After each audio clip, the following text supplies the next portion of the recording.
سے ایک جن تھا عزازیل۔ اب دیکھیے کہ جنات کو ایک قرب حاصل ہے ملائکہ کے ساتھ، کیوں؟ وہ نور سے پیدا کیے گئے، یہ نار سے پیدا کیے، کتنا قرب ہے دونوں میں۔ انسان پیدا کیا گیا مٹی سے، مٹی انرٹ ہے، آگ بھڑکتی ہے، اوپر اٹھتی ہے، شعلہ زن ہوتی ہے، انرجی ہے اس میں۔ نور اور نار میں بڑا قرب ہے۔ اور عربی کے ایک قاعدے سے تو یہ ایک ہی لفظ ہے، مادہ ایک ہی ہے، حروف علت جو ہے ایک دوسرے کی جگہ آ جاتی، یہ قرب ہے۔ اگرچہ زمین و آسمان کا فرق ہے دونوں میں۔ فرشتہ نور سے پیدا کیا گیا ہے، وہ پاک ہے، وہ اللہ کے کسی حکم کی خلاف ورزی کر ہی نہیں سکتا۔ لا یعصون اللہ ما امرہم ویفعلون ما یؤمرون، وہ جو بھی اللہ تعالیٰ حکم دیتا ہے اس کی کوئی معصیت یا نافرمانی نہیں کرتے، بلکہ جو حکم لیا جاتا ہے مان لیتے ہیں۔ ذرا سا اشکال ہوا تھا، پوچھ لیا، جواب مل گیا، خاموش ہو گئے بس۔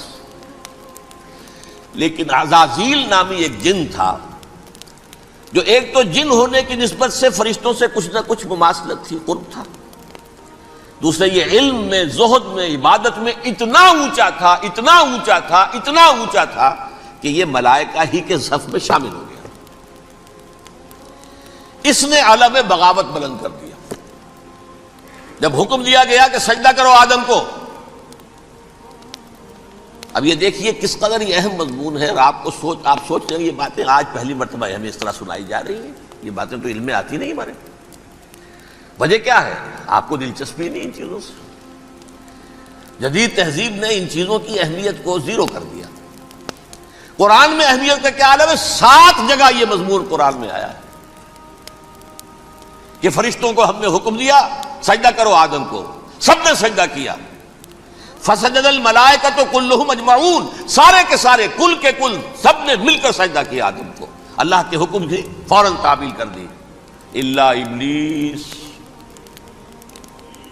ابا واستکبر وکان من الکافرین، ابلیس نے نہیں کیا، انکار کیا، استکبار کیا، گھمنڈ کیا۔ اور اس کو سورہ کہف میں بیان کر دیا گیا، یہ اس لیے کہ وہ اصل میں جنات میں سے تھا، اگرچہ شامل تو تھا فرشتوں میں اس وقت۔ کانا من الجن ففسق عن امر ربہ، وہ اصل میں جنات میں سے تھا، اس وجہ سے وہ اپنے رب کے اس فیصلے کے خلاف کھڑا ہو گیا، سرکشی تھی اس میں۔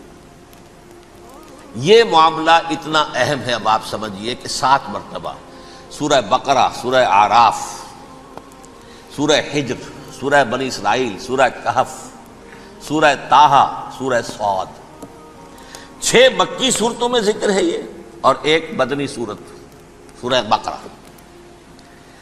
ان میں سے اکثر مقامات پر پھر جب اللہ نے کہا کہ اچھا تم نے یہ سرکشی کی ہے اور ہمارے حکم کی خلاف ورزی کی ہے تو یہاں سے نکل جاؤ، دفع ہو جاؤ، تم مردود ہو، مردود ملعون، ان علیک لعنتی الی یوم الدین، اب تجھ پر لعنت رہے گی میری قیامت کے دن۔ اس نے کہا اچھا پروردگار پھر مجھے ذرا مہلت دے دے، رب فانظرنی الی یوم یبعثون، قیامت تک میری زندگی طویل کر دے۔ فاذهب فانک من المنظرین، کہہ دیا اچھا جاؤ، تمہاری یہ درخواست بھی ہم نے قبول کی۔ اس نے کہا پروردگار اب میں اس آدم کو بھی گمراہ کر کے چھوڑوں گا اور آدم کی نسل کو تباہ کر کے چھوڑوں گا۔ انتہائی شدید چیلنج کے انداز میں یہ قرآن مجید میں 4-5 مرتبہ مضمون آیا ہے۔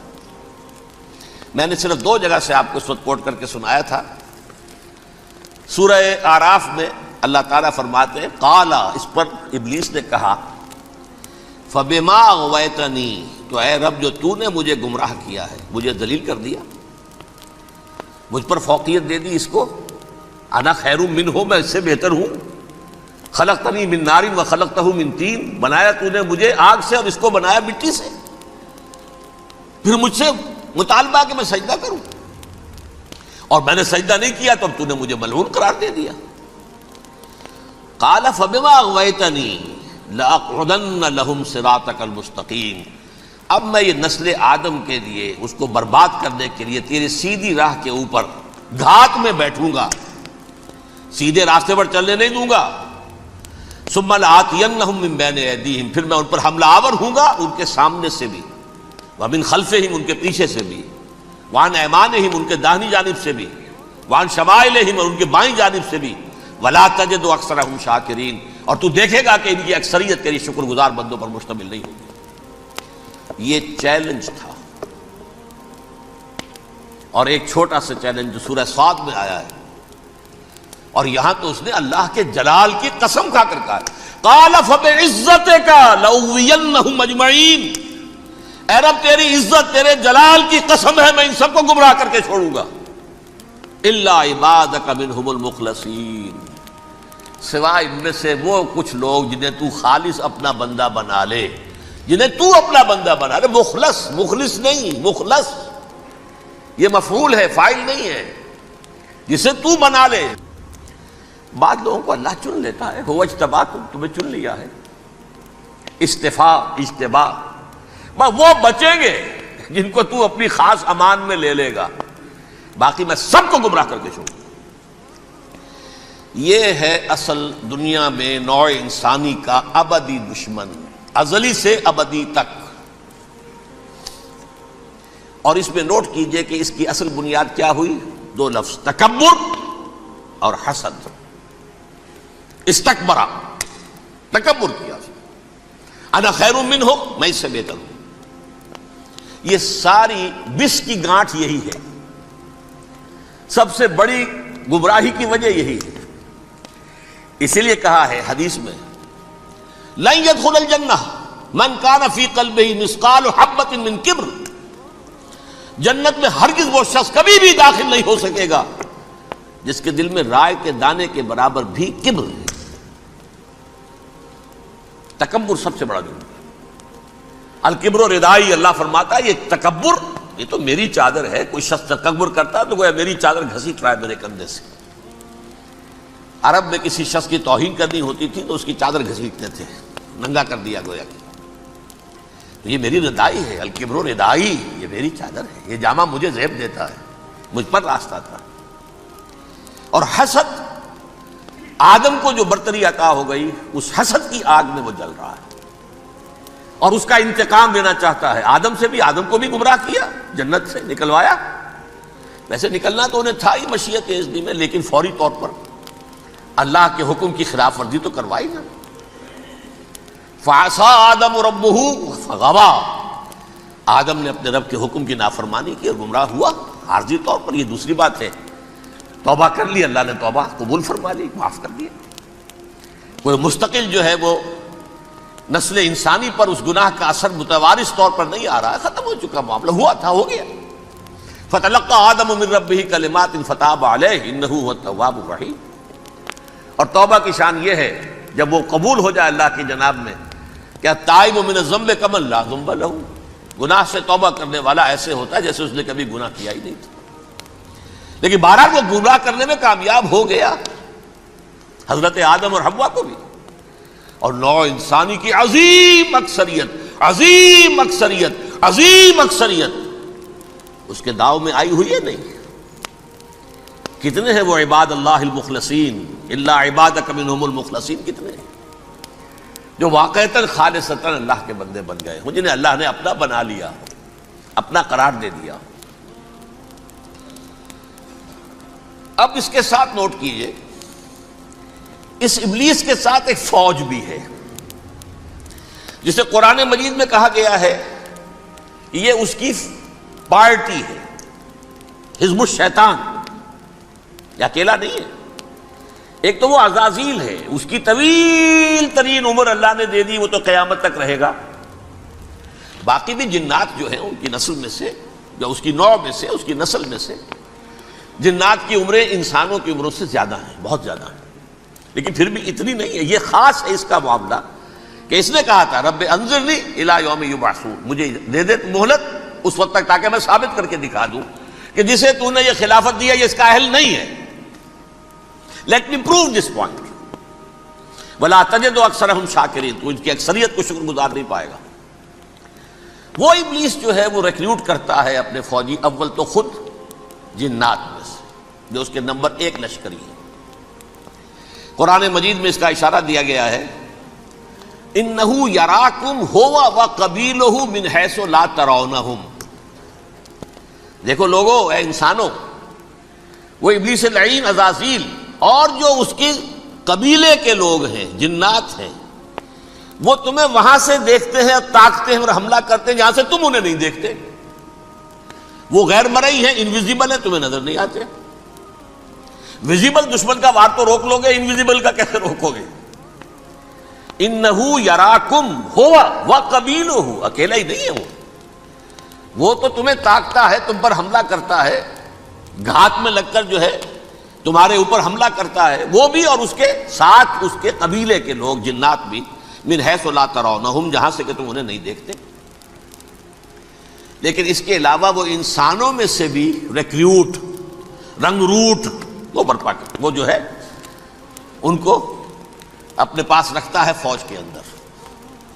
جس کی سب سے بڑی مثال کیا ہے؟ سورہ مجادلہ میں اللہ تعالیٰ نے منافق، حالانکہ وہ کون تھے؟ بظاہر حضور کا کلمہ پڑھنے والے، حضور کے پیچھے نماز پڑھنے والے، اسلام کا دعویٰ کرنے والے، ان کو اللہ فرماتا ہے اولئک حزب الشیطان الا ان حزب الشیطان هم الخاسرون، یہ شیطان کی پارٹی کے لوگ. وہاں مقابلے میں آیا ہے اولئک حزب اللہ الا ان حزب اللہ هم المفلحون.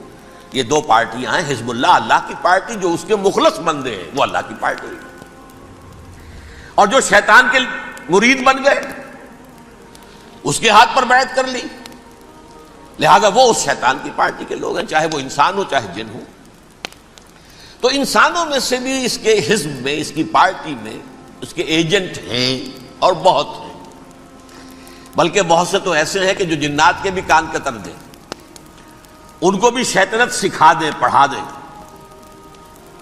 لیکن اب ایک بات سمجھیے، ایک دنیا میں نسل اور قوم بھی ایسی ہے جو ایک خاص وقت سے بحیثیت مجموعی من حیث القوم ابلیس کی ایجنٹ بن گئی ہے. وہ کون ہے؟ وہ یہودی ہے. یہ یہودی قوم جو ہے، اس میں ایک تو کچھ یہ کہ ان کی فطرت کے اندر یہ تھا کہ ہم ہیں اصل انسان، باقی انسان جو ہے وہ انسان نما حیوان ہے، ان کی کوئی حیثیت ہی نہیں. ہم ہیں اصل انسان، نحن ابناء اللہ واحباؤہ. باقی یہ جنٹائلز، یہ گوئمز، غیر یہودی، یہ تو حیوانات ہیں. اب جیسے کہ انسانوں کو حق ہے کہ حیوانوں کو ایکسپلائٹ کریں، استعمال کریں. گھوڑے کو آپ ٹانگے میں باندھتے ہیں کہ نہیں؟ اس کی پسینے کی اور محنت کی کمائی ہے جو کھاتا ہے ٹانگا چلانے والا. البتہ یہ ضرور ہے کہ چونکہ اگلے روز پھر جوتنا ہے تو کچھ نہ کچھ تو اسے بھی کھلائے گا نا، اپنی کمائی میں سے کچھ دانے کھلائے گا، کچھ اور گھاس دے گا. یا بیل کو جوتنا ہے ہل میں تو کچھ نہ کچھ اس کو دینا ہوگا کھانے کو، لیکن پھر اسے استعمال کرنا ہے. تو ان کا مستقل قول یہ ہے کہ اصل انسان ہم ہیں، باقی پوری نوع انسانی ہمارے لیے حیوانوں کے درجے میں. ہم چاہیں جس طرح انہیں استعمال کریں، ایکسپلائٹ کریں، دھوکہ دیں، جیسے چاہیں لوٹیں، کھسوٹیں، سب کچھ کریں، بدعہدی کریں، ان سے سود لیں، سب کریں، جو بھی ممکن طریقہ ہو. یہ ہمارے لیے ہم ڈومینیٹ کریں گے، اور یہ در حقیقت ہمارے اعلی کار ہیں. ایک تو اس اعتبار سے یہود بقیہ پوری نوع انسانی کے دشمن بن گئے. قرآن مجید کی وہ آیت بھی میں نے آپ کو سنائی ہے، وَقَالُوا لَيْسَ عَلَيْنَا فِي الْأُمِّيِّينَ سَبِيلٌ. یہ امیین کہتے تھے نا ان کو، جو غیر یہودی ہیں، کیونکہ ان کے پاس کتاب تھی، تورات تھی، اور کتاب نہیں تھی کسی کے پاس. لہذا یہ صحیح ان پڑھ ہے، پاگل ہے، جاہل ہے، امی ہے. ہم ہیں صاحب کتاب، ہمارے پاس شریعت، ہمارے پاس کتاب. یہ لوگ ان پڑھ ہیں، جاہل ہیں. لیس علینا فی الامیین سبیل. ان امیین کو ہم لوٹیں، کھسوٹیں، دھوکہ دیں، فریب سے جو کریں، چوری کریں، ڈاکہ ڈالیں، جیب کے قطرے، جس طرح بھی کریں ہمارے لیے جائز ہے. ہمارے اوپر کوئی گرفت نہیں ہوگی. اللہ تعالیٰ ہم سے یہ نہیں پوچھے گا تم نے جھوٹ کیوں بولا تھا اس کے ساتھ، تم نے وعدہ خلافی کیوں کی تھی اس کے ساتھ، تم نے کیوں دھوکہ دیا تھا اس کو، تم نے کیوں اس کا مال جو ہے غبن کر لیا تھا، ہڑپ کر لیا. نہیں، ہم پر پوچھ نہیں. اس اعتبار سے ایک تو یہ انسانیت کی دشمنی ان کی گھٹی میں پڑ گئی. اس غلط خیال کی وجہ سے ہم تو بخشے بخشائے ہیں، we are the chosen people of the lord. ہمیں تو اللہ اگر جہنم میں داخل بھی کرے گا تو صرف چند دن، لن تمسنا النار الا ایاما معدودات، باقی اصل میں تو ہم تو اللہ کے پسندیدہ، نحن ابناء اللہ واحباہ، اس کے بیٹوں کے مانند بڑے چہیتے ہیں، لاڈلے ہیں۔ یہ باقی دنیا، باقی انسان ہماری چراہ گاہ ہے، جیسے چاہے چریں، جس طرح چاہے ہڑپ کر جائیں۔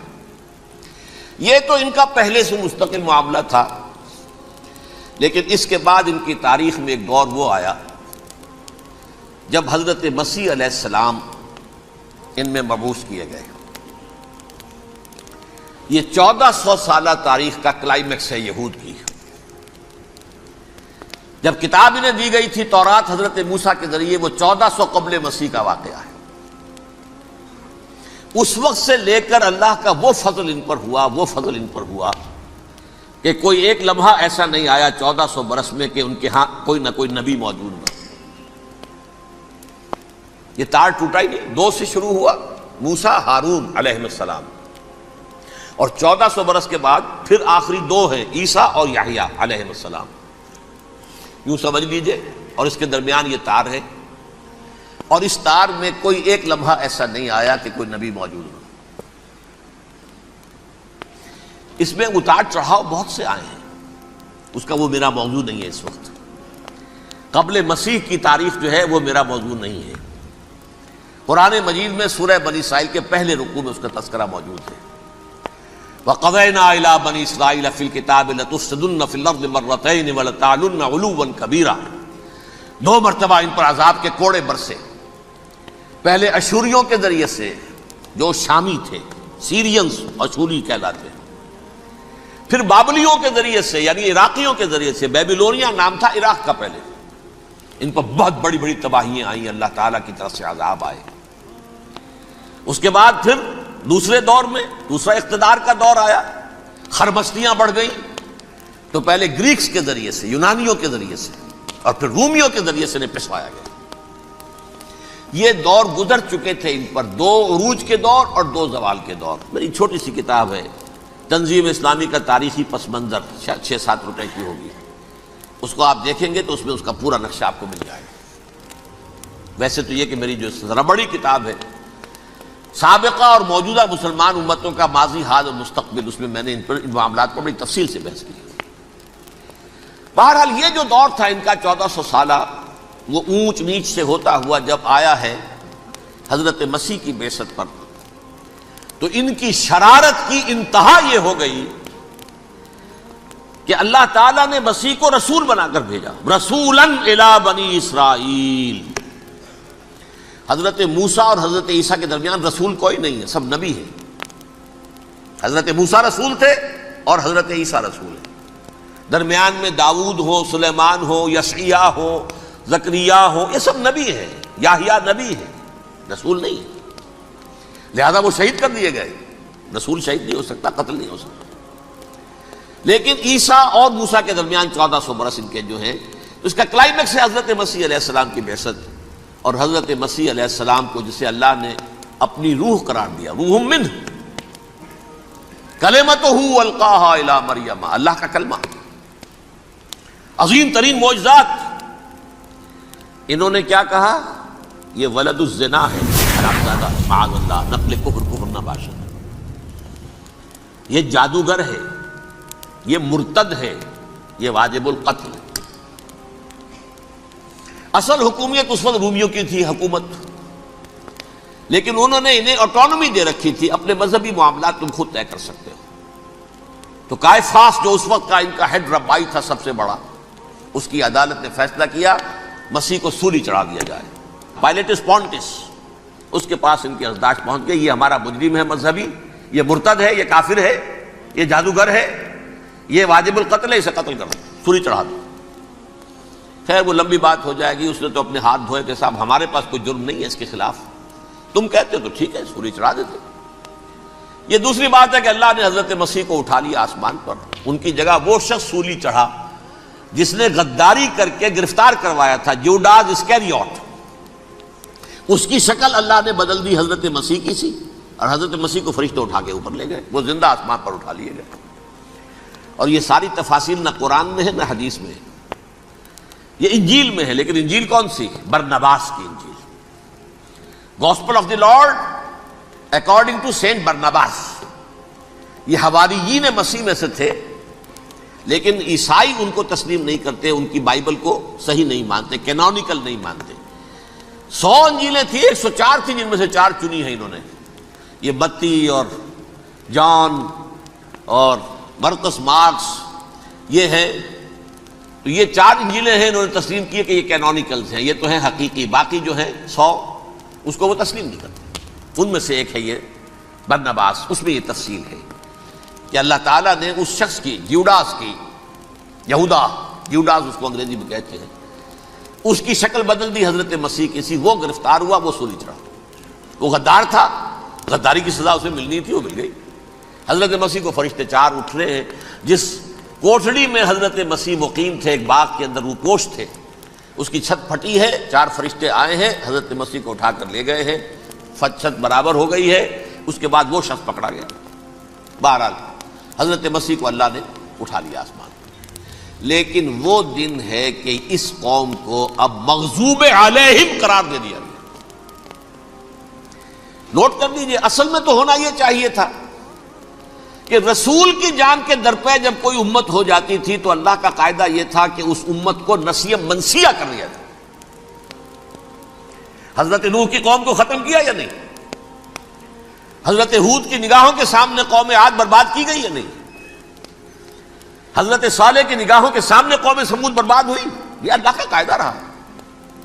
سدوم اور عمورہ کی بستیاں حضرت لوط علیہ السلام جہاں بھیجے گئے، مدین کا علاقہ جہاں حضرت شعیب بھیجے گئے، آل فرعون جن کی طرف موسیٰ کو بھیجا گیا، سب ہلاک کر دیے گئے، کیونکہ رسولوں کے بارے میں اللہ کا ذات، نبیوں کے بارے میں یہ بات نہیں ہے۔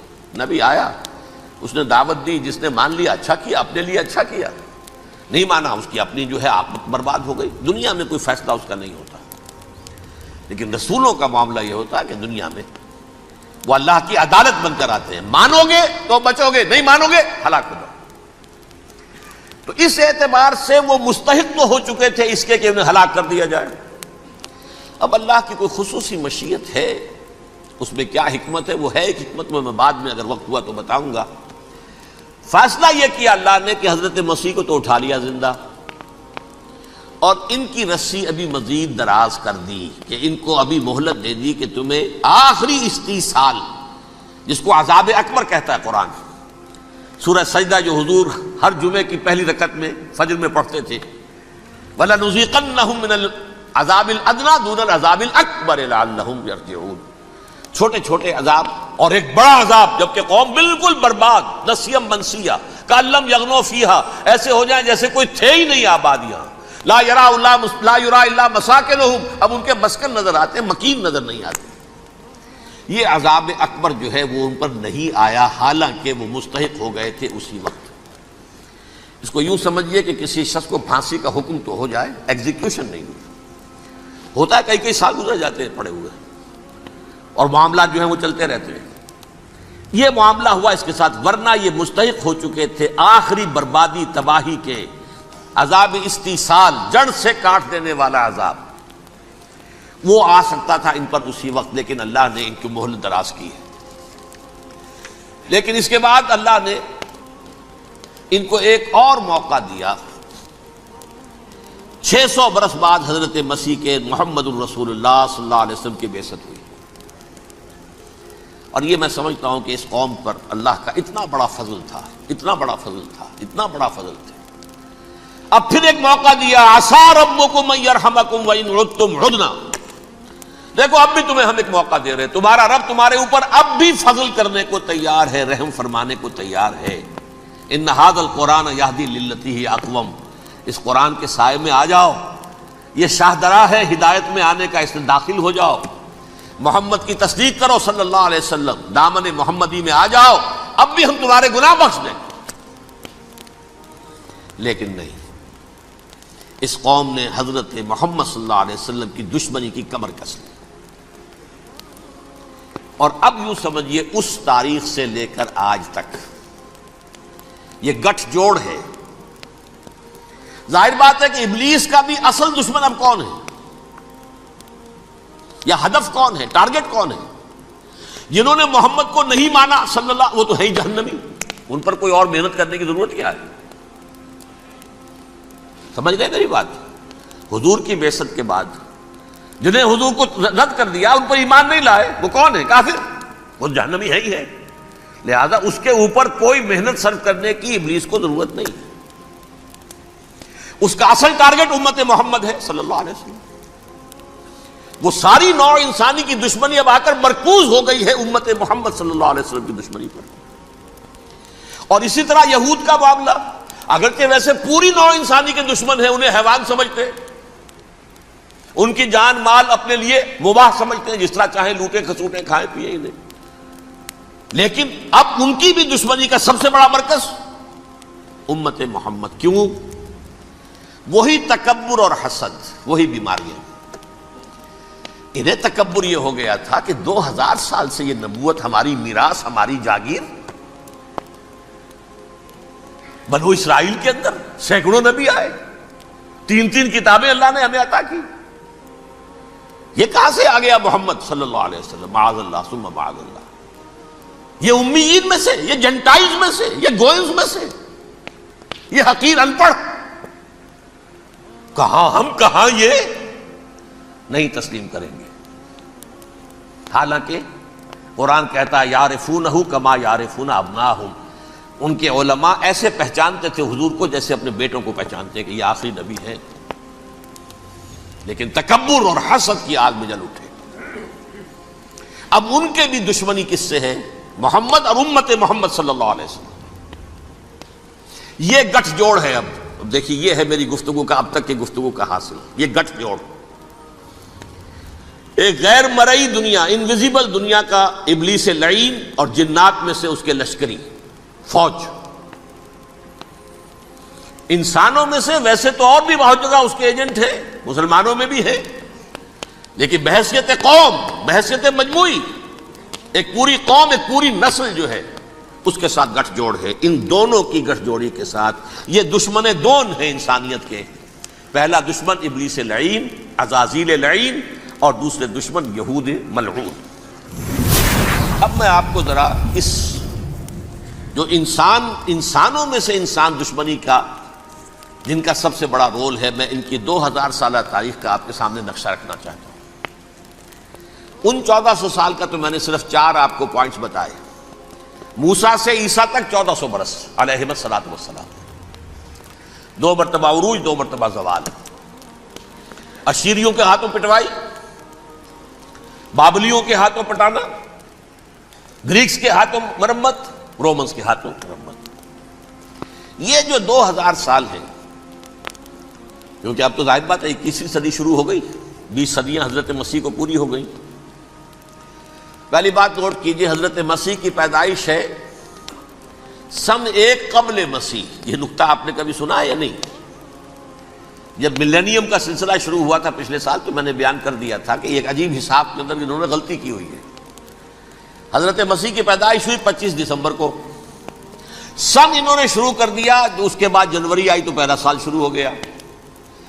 اگر جنوری سے پہلا سال شروع ہوا تو یہ 6 دن جو ہیں تو اس کے پچھلے سال میں تھے، لہذا کہا جائے گا کہ Jesus Christ was born 1 year before Christ, BC۔ تو 1 قبل مسیح میں حضرت مسیح کی پیدائش ہوئی۔ یہ آخری اسرائیلی نبی اور رسول۔ یہودی علماء کی مخالفت، دشمنی، سولی پر چڑھوا دینا میں بیان کر چکا ہوں۔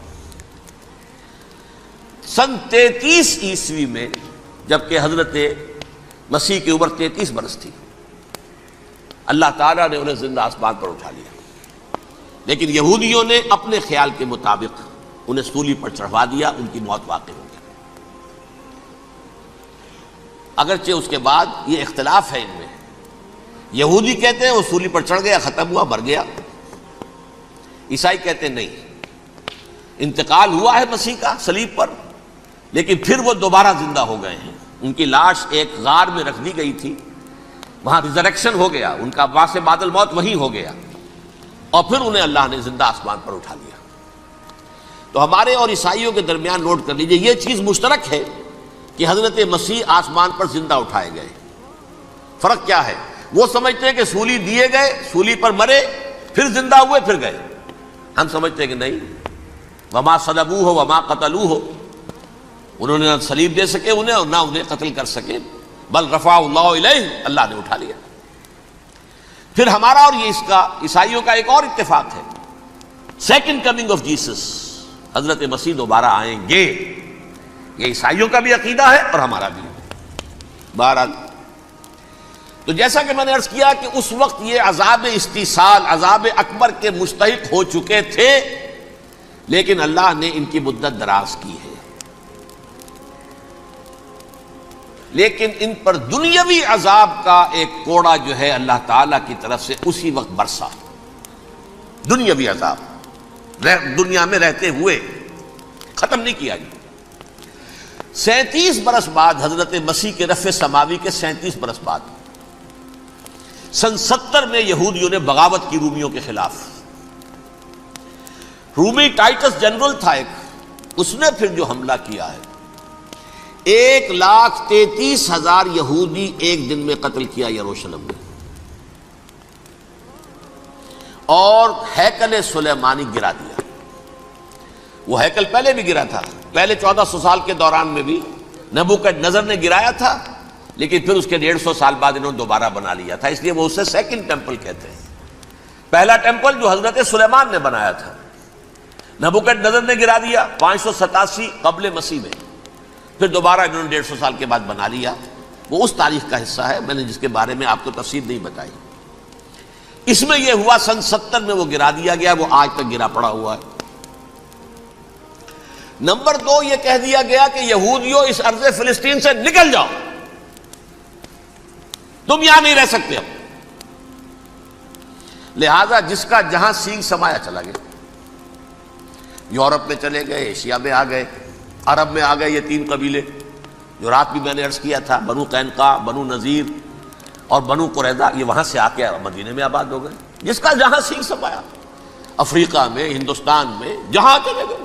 ڈایاسپورا اسے کہتے ہیں، وہ آپ نوٹ کر لیجیے اس لفظ کو، ڈایاسپورا، ہمارا دور انتشار، جبکہ ہمیں ہماری اصل سرزمین تو فلسطین ہے، حضرت ابراہیم کا مسکن، حضرت اسحاق، حضرت یعقوب کا مسکن فلسطین، یہ ہے ہماری اصل جاگیر، یہ تو ہماری جدی پشتی جاگیر ہے، لیکن یہاں سے نکال دیے گئے سن 70 عیسوی میں، اور وہاں سے لے کے 1917 تک ان کا ڈایاسپورا جاری رہا۔ یہ دور انتشار ہے۔ اس دور انتشار کے اب چند حصے ہیں جس کو میں چاہتا ہوں کہ آپ علیحدہ علیحدہ سمجھ لیں۔ دور انتشار کا جو پہلا جو ہے تقریباً 300 برس، رومی حکمران تھے، وہ یہودیوں کے بھی دشمن تھے اور عیسائیوں کے بھی دشمن تھے۔ عیسائی اور یہودی ایک دوسرے کے بھی دشمن تھے، لیکن رومی سمجھتے تھے کہ یہ ایک ہی تھیلی کے چٹے بٹے ہیں۔ رومیوں کے نزدیک عیسائی بھی یہودیوں ہی کا ایک فرقہ تھے، کوئی علیحدہ مذہب تو تھا ہی نہیں۔ لہذا رومی جو ہیں رومنز، وہ ان دونوں کو ستاتے تھے، مارتے تھے، اور یہ آپس میں لڑتے تھے، یہودی عیسائیوں کو مارتے تھے، عیسائی یہودیوں کو مارتے تھے۔ یہ ہے 300 برس تک کی تاریخ۔ سن 300 عیسوی میں کیا ہوا؟ ایک معجزہ ہو گیا۔ بہت عظیم ایمپرر کانسٹینٹائن، قسطنطین اعظم، رومن ایمپررز میں سے بہت بڑا ایمپرر، وہ عیسائی ہو گئے۔ اب تو معاملہ بالکل تلپٹ ہو گیا، پوری سلطنت عیسائی ہو گئی۔ اب عیسائیوں کے عیش ہو گئے اور یہودیوں پہ مار پڑنی شروع ہوئی۔ اب عیسائیوں کا آپ خود سوچئے کہ جنہیں وہ خدا بنا بیٹھے ہیں، خدا کا بیٹا قرار دے رہے ہیں، ان کے قاتل کون؟ یہودی بدماش۔ لہذا ان کی وہ پٹائی شروع ہوئی ہے یورپ میں، پوری رومن امپائر میں، انہیں ذلیل کیا گیا، شہروں میں آمد بند، علیحدہ رہو، گھیٹوز کے اندر رہو۔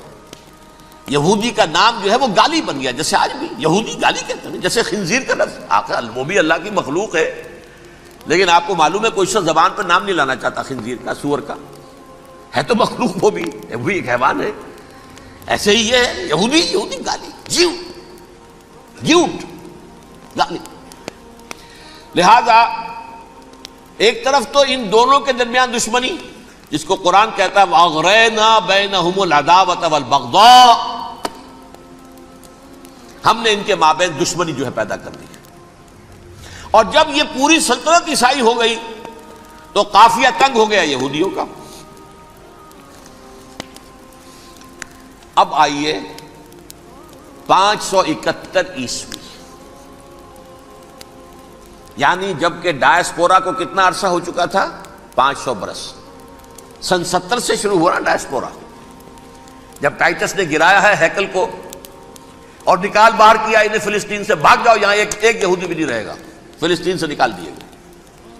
اس کے پورے 500 برس بعد سن 571 عیسوی میں حضور کی پیدائش ہوئی، ولادت باسعادت محمد الرسول اللہ صلی اللہ علیہ وسلم. 610 میں آپ پر وحی کا آغاز ہوا. لیکن حضور کے ساتھ ان کا معاملہ کیا رہا؟ اول تو جبکہ حضور ابھی مکے ہی میں تھے، یہودیوں نے ریشہ دوانیاں شروع کر دی حضور کے خلاف. قریش مکہ کو سکھاتے تھے، پڑھاتے تھے، ان سے یہ پوچھو، ان سے یہ پوچھو، انہیں اس طرح تنگ کرو، ان سے یہ امتحان لو. یہ آپ کے علم میں ہے. سورہ بنی اسرائیل میں، سورہ کہف میں وہ سوالات جو امتحانی سوالات آئے تھے، ذوالقرنین کون تھا، اصحاب کہف کون تھے، تم رسول بنے پھرتے ہو تو بتاؤ، اور یہ روح کی حقیقت کیا بتاؤ. یہ ساری ریشہ دوانیاں کر رہے تھے بیٹھے ہوئے ابھی وہیں پر. حضور ابھی پہنچے بھی نہیں. ہجرت فرما کر حضور تشریف لے آئے تو حضور نے، جسے ماسٹر سٹروک کہا جائے گا، یعنی اسٹیٹس مین شپ کا ماسٹر سٹروک، آپ نے مدینے میں آتے یہودیوں کے ساتھ پیکٹ کر دیا، جوائنٹ ڈیفنس پیکٹ آف مدینہ، کہ اگر مکے والے ہم پر حملہ کریں گے تو ہم مل جل کر ایک قوم کی حیثیت سے مقابلہ کریں گے. یہ میثاق مدینہ کہلاتا ہے، جس کے بہت غلط معنی پہنائے جا رہے ہیں آج کل. بہرحال میں موضوع میرا چونکہ یہ نہیں، میں ادھر نہیں جاؤں گا. لیکن ہوا کیا؟ ہر مرتبہ یہ خیانت کے مرتکب ہوئے، ان نے جو عہد کیے تھے ان سے پھرے، اندر ہی اندر سازش ریشہ دوانی، حضور کی بدترین دشمنی. سورہ نساء کی آیت نمبر 12 میں 14 میں 13 میں فرمایا ہے لا تزال تطلع علی خائنۃ منہم، اے نبی ہمیشہ آپ کے علم میں ان کی طرف سے خیانتیں، بددیانتیاں آتی رہیں گی. اور بار بار وہ مسلسل جنگ کی آگ بھڑکاتے تھے. قریش کو دعوت دیتے، آؤ آؤ آؤ، ہم اندر سے بغاوت کر دیں گے، تم آؤ تو صحیح، ختم کریں محمد کو اور اہل ایمان کو صلی اللہ علیہ وسلم ورضی اللہ تعالی عنہم اجمعین. لیکن پھر جب وہ آتے تھے تو یہ دبک جاتے تھے، ان میں ہمت نہیں تھی، میدان کے مرد نہیں رہے تھے. یہ سورہ حشر میں ان کا نقشہ کھینچا گیا ہے. کھلے میدان میں مقابلے کی اس کے اندر صلاحیت ہی نہیں ہے. یہ تو فصیلوں کے پیچھے سے، جیسے عورتیں کہیں دیہات میں لڑائی ہوتی ہے تو مرد جو ہے گلیوں میں لڑتے ہیں، عورتیں اوپر سے پتھر پھینکتی ہیں، بس وہ کام یہ کر سکتے تھے. من ورائے جدر، فصیلوں کے پیچھے سے، جنگ میں میدان میں نہیں آ سکتے. بہرحال قرآن مجید میں ہے یہ سورہ مائدہ کی آیت نمبر 64 کلما اوقدوا نارا للحرب اطفاها اللہ. اکثر و بیشتر مواقع پر تو یہ جب آگ بھڑکاتے تھے جنگ کی، اللہ اسے بجھا دیتا تھا. لیکن بہرحال اس کے باوجود جنگیں ہوئی، غزوہ بدر، غزوہ احد ہوئی کہ نہیں؟ یہ ساری اس اصل شرارت ہوئی. اور اس کے نتیجے میں حضور نے پھر ایک ایک کر کے 3 قبیلوں کو سزا دی. غزوہ بدر کے فوراً بعد بنو قینقاع نکالے گئے مدینے سے، غزوہ احد کے فوراً بعد بنو نذیر نکالے گئے، اور غزوہ احزاب کے بعد بنو قریظہ نکال دیے گئے. یہ تو میں نے آپ کے سامنے رکھ دیا صرف حضور کے زمانے میں ان کا کیا رویہ رہا. دشمن، رات بھی ہم نے وہ آیت پڑھی تھی لَتَجِدَنَّ أَشَدَّ النَّاسِ عَدَاوَةً لِلَّذِينَ آمَنُوا الْيَهُودُ وَالَّذِينَ أَشْرَكُوا. اہل ایمان کی دشمنی میں شدید ترین تم پاؤ گے یہودیوں کو اور مشرکین. مشرکین بھی بعد میں ہے، پہلے یہودی. حضور کے بعد کیا ہوا اب یہ نوٹ کیجئے، یہ ان کی تاریخ کا دوسرا دور. حضرت عمر رضی اللہ تعالیٰ عنہ قائد خلافت ہے. بیت المقدس کا محاصرہ کیا گیا، فصیل بڑی اونچی، شہر اندر سے سیلف سفیشینٹ، حملے کا راستہ کوئی نہیں. محاصرہ طول کھینچ رہا ہے، لیکن ان کے پاس رسد بھی موجود ہے، پانی بھی موجود ہے، وہ دروازے بند کر کے بیٹھے ہوئے ہیں۔ بالآخر اللہ تعالیٰ کی مشیت کا ظہور کیسے ہوا؟ ان کے کچھ علماء آئے فصیل پر، کہا دیکھو مسلمانوں، تم قیامت تک بھی یہاں پڑے رہو گے محاصرہ کر کے ہمارا، یہ شہر فتح نہیں ہوگا۔ ہاں ایک درویش بادشاہ کے ہاتھوں یہ شہر فتح ہونا ہے، لیکن تمہارے اندر ہمیں وہ نظر نہیں آ رہا۔ ابو عبیدہ بن الجراح رضی اللہ تعالی عنہ امین هذه الامہ، ان کا فوراً ذہن گیا وہ درویش بادشاہ مدینے میں بیٹھا ہوا ہے عمر رضی اللہ تعالی۔ اب ایک اور عمر بھی ہے جو قندھار میں بیٹھا ہے، نقشہ وہی ہے، سادگی کی حد تک نقشہ وہی ہے، بالکل وہی، اپنی آنکھوں سے دیکھا ہے وہی سادگی۔ عمر اول عمر ثانی تھے عمر بن عبد العزیز۔ اب ایک اللہ کے فضل سے اللہ تعالیٰ ایدہ اللہ بنصرتہ، اللہ تعالیٰ ان کی نصرت فرمائے، دشمنوں کو ان کے مقابلے میں نیست و نابود کرے۔ انہوں نے ریکویسٹ بھیج دی کہ حضور تشریف لائیے، یہ شہر فتح ہو جائے گا۔ وہ ہے سفر تاریخی، اتنا طویل سفر، تقریباً 700 میل، ایک اونٹ، ایک خادم، ایک منزل پہ امیر المومنین اوپر بیٹھے، خادم آگے چل رہا ہے، اگلی منزل پہ خادم اوپر بیٹھا ہے، امیر المومنین آگے جا رہے ہیں۔ اور جب پہنچے ہیں تو وہ باری تھی خادم کی، انہوں نے ہاتھ جوڑ دیا، حضور خدا کے لیے تم کیا کہیں گے لوگ، وہ میرا برا حال کر دیں گے، تمہیں شرم نہیں آئی؟ امیر المومنین پیدل آگے چل رہے ہیں نکیل پکڑ کر، اور تم بیٹھے ہو اوپر براجمان ہو۔ حضرت عمر فرمایا الدور دورک، نہیں باری تمہاری ہے، بیٹھ۔ اس حال میں پہنچے ہیں، اور پھر یہ کہ ابو عبیدہ بن الجراح آئے ہیں، استقبال کیا ہے تو دیکھا ہے، اس حال میں چلے آ رہے ہیں عمر، نکیل پکڑے ہوئے چلے آ رہے ہیں، اور کہتے ہیں کہ کہیں کیچڑ ویچڑ تھا، جوتے خراب ہو گئے تھے، وہ بھی اتار کے ہاتھ میں پکڑے ہوئے، کپڑے تو تھے ہی پھٹے ہوئے۔ انہوں نے کہا بھی حضرت ابو عبیدہ نے، دیکھیے یہ بڑا متمدن ملک ہے، بڑا مہذب علاقہ ہے یہ، آپ ذرا حلیہ اپنا دوست فرما لیں تب جا کے پیش ہم آپ کو کریں گے۔